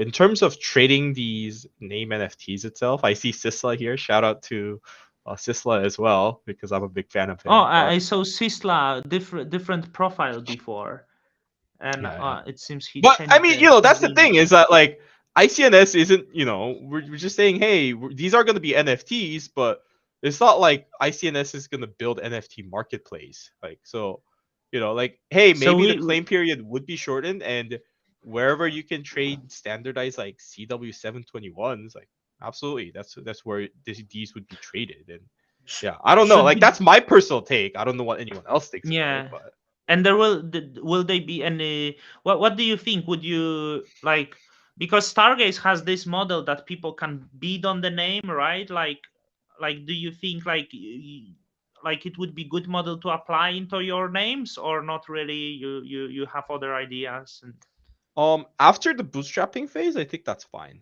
Um, yeah. I think there's some ideas on. Uh, obviously, there's a ton of ideas on what more can you do with the name service. But I think right now, in terms of things that's been decided concretely, Yeah. auctioning and things like that, I think makes sense. That being said, I think one of the kind of key differences for ICNS that's different from like ENS or Stargaze Name Services, people use the term TLDs, like top level domains, to talk about like the .io, .com, .org, right? So like because The this names is are top not this. level. People need to understand. That's not that Eve is not the TLD. Yeah. Um. But in ICNS, your name is actually the top level, not the dot whatever. So Mhm. me as the holder of like Dojmos, gets to decide what like where my dot Osmo points to or dot like Cosmos points to, rather than the dot com basically having hierarchy on do you own this, do you own that, and things like that. So Well, for not necessarily. It will not be TLD because you have to have the integration with that to so you would have to create your own mm, you know domain name service probably on top and integrate with that domain name service, which would be, so for example what Stargaze is doing, like that stars bought the stars top level domain on Handshake. Not sure if you ever heard of the Handshake. Like it's actually experimental. It came Mhm. from MIT, I think. Top level domain service, right? So, but for Handshake to be used, it has to be integrated in the browser. So you have like Puma browsers, I think, integrating that. I think Opera has Web3 department which integrated Handshake, for example. So you plan those names to be also top level domains, you say? no, I don't think ICNS is trying to Yeah. compete in like the Yeah. DNS space. Right. Uh, like I think we see ICNS as being more like, hey, this is your nickname for Cosmos, like interchain. Hmm. Like this is Right. more of a user, like, hey, this is a user identifier, rather than the expectation that like we're trying to replace DNS. Like Hmm. I think for Stargaze to go that direction makes a lot more sense from kind of like our perspective and building ICNS and like building Keplr user facing software, we expect ICNS to be more Yeah. of a user nickname rather than like this like top level domain that like could essentially become like a browser DNS thing. Yeah.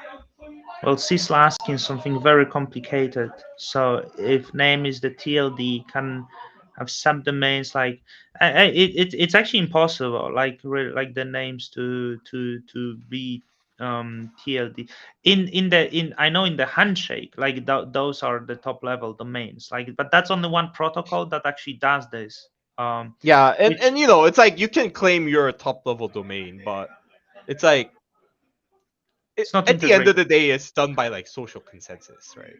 Like, Yeah, yeah, what if yeah. I So can all of a sudden decided dot stars is a new top level domain? Like, you yeah, know, like so that's a very unlikely scenario. But like in that case, like that's the case where like handshake becomes almost like incompatible with the existing DNS system, where there is mhm, an ICANN designated top level domain and a handshake top level domain that already like someone already owns. So yeah. uh, comes to So well, social consensus. there is high chances the handshake is going to collapse. It's like very well. The market is very dead. Like, you know what? I don't know. I think it's really interesting protocol, Mhm.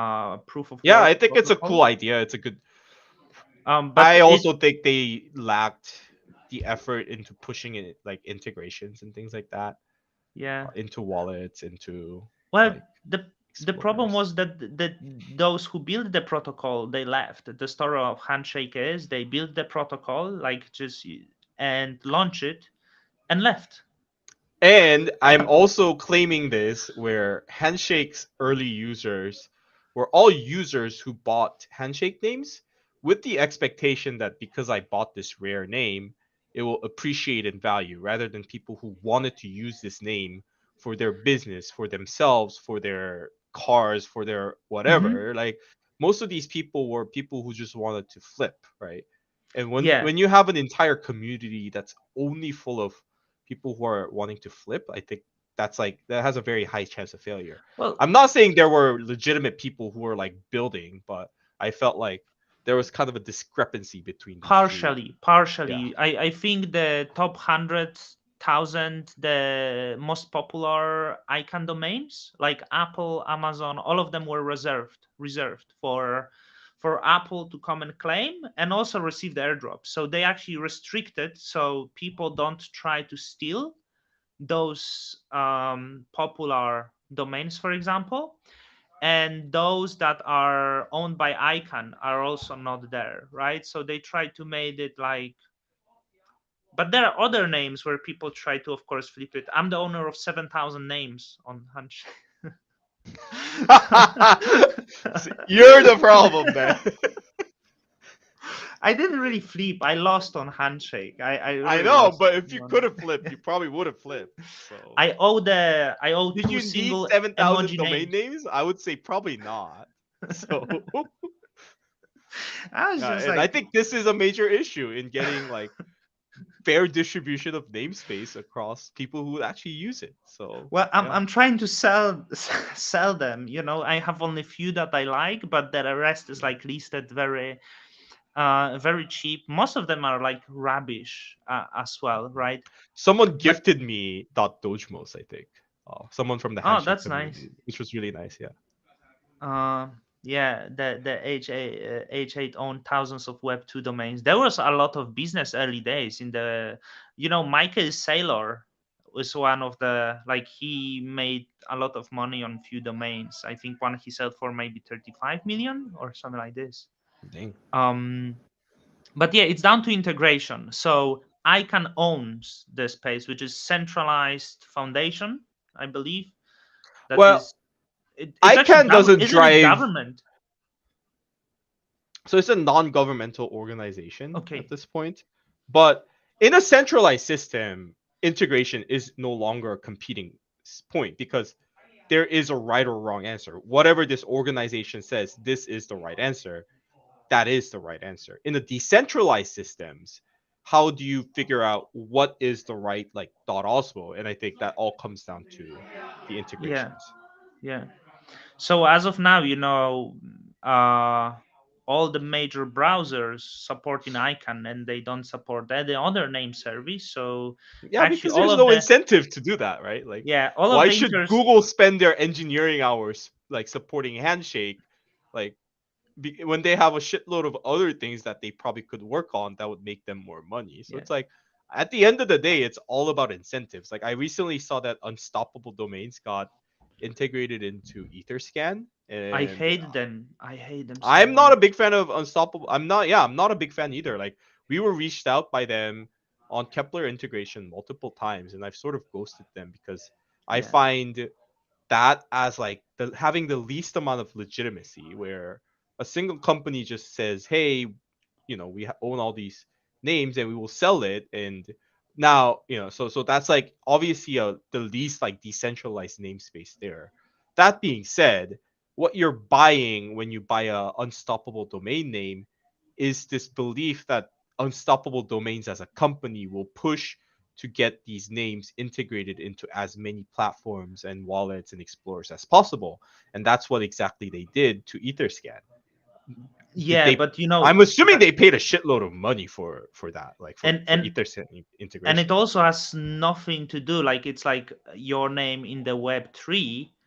Like, no, unstoppable Yeah, domains it's are not like not Web3. yeah, It's yeah, not, it yeah. has nothing to do Yeah, with and like Web3. why should Unstoppable Domains as a company have ownership of the .crypto suffix? Like I don't think Yeah, that's the right thing to happen, and Kepler refuses to accept the fact. So we have sovereignty on deciding. It's like no, we will not use .crypto and resolve it to Unstoppable yeah. Domains. So And do unstoppable domains sue the handshake, handshake yeah, yeah. owner of some, like, and it was like, yeah, like you are not, that's not Web3. So like this is like actually the worst actors. I'm not sure who exactly they sued, but I don't know. They have a lot of big investors, so I probably just made them yeah, upset.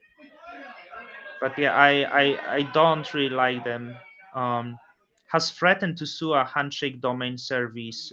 So they threatened to, but it's decentralized. How you can sue the handshake, and I think they sued some name owners as well for like a little bit silly.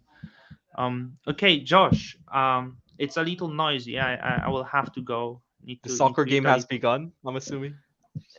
Yeah, like I'm not really watching that much, but it will be noisy. I still need to grab some food. And if you have to name three chains, one of them like that you think maybe the ones that are popular on Cosmos that will not make it, could you name them?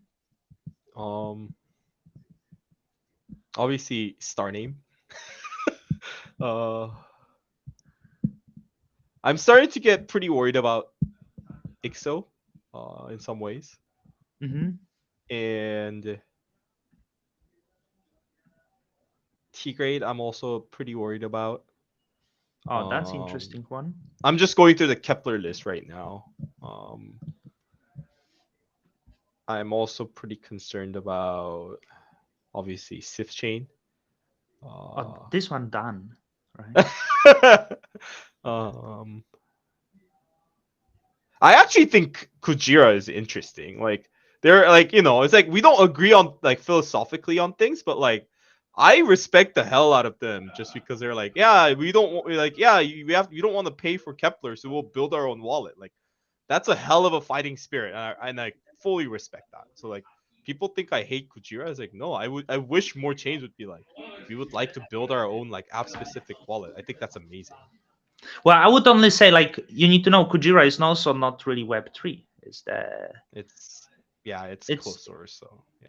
yeah, That being said, they're building it's like something. sex, but like they integrated with like Web3 Yeah. somehow, right? But like you don't really Well, you and don't the recent Radium hack basically showed the risk of single key controlled DeFi yeah, ecosystem, right? So yeah, and they're very defensive about this. Like you bring it up and they, but I could be biased, right? Because I was like kind of against them, so that's very important to know. And is Osmosis the hub?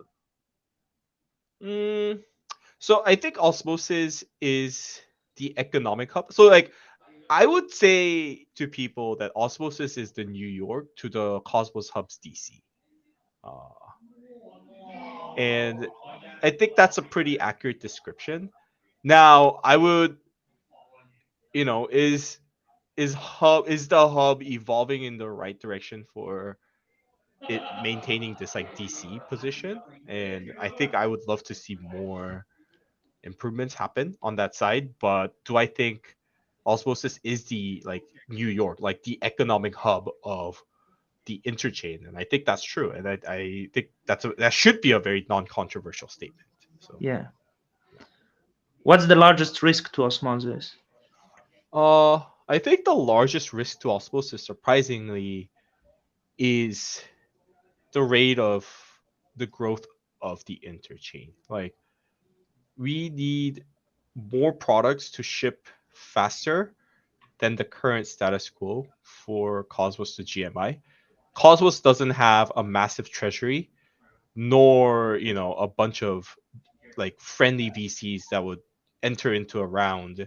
Like so, this is a David and Goliath story. Like Cosmos has a lot of disadvantages going for a lot of advantages on Polygon, Solana, Aptos, Sui, and a million other like chains with hundreds of $1 million in their treasury. And how do we get builders to come in and build here and ship it faster is gonna be a much harder game to incentivize. And I wish more people would just be realistic on the incentive mechanism, where like people are like, oh, you're airdropping too little, or like this is a VC backed chain, or like Hmm.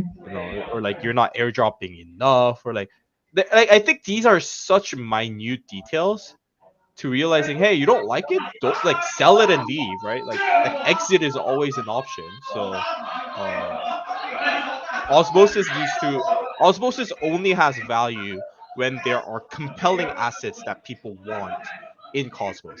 And I would love to Hmm. see more of that. And obviously, like Luna was one of those major assets that people wanted, and that's gone. Now, is there a good replacement for it so far? No. And a DEX is only as good as the ecosystem that you're able to trade on. So I think Hmm. that's like the biggest existential risk. I'm actually really bullish on the UX and the interchain UX side of things. I think we're making great progress on it. So, and then Yeah. not default chains on Keplr. I mean, I guess I'm biased on Sisla because I've known Sisla for such a long time, and I know his track Sisla is record. it's very nice. I know I didn't respond to one message on Telegram to Sisla, but now in the yeah I'm in the group. So I feel bad because Sisla was very, very nice to me, but it was the a lot of drama Sisla, and was a lot of Twitter fun going on. But yeah, Sisla is the nicest person in Cosmos. He would definitely win that, right? He's such a great builder. Yeah. Okay, Josh, like it was a pleasure. Um, like really nice chat. So thank you for coming. Um, there is a lot of distraction now. I think we might do it again because there is still a lot of stuff probably that could be talked. So enjoy the rest of your night. Don't do too much of that whiskey. And yeah, I see you around. And good luck with everything you build there. Sounds good. Yeah, thanks for this. I had a lot of fun, and yeah, I'm happy to show up again and Yeah, talk about whatever. thank you.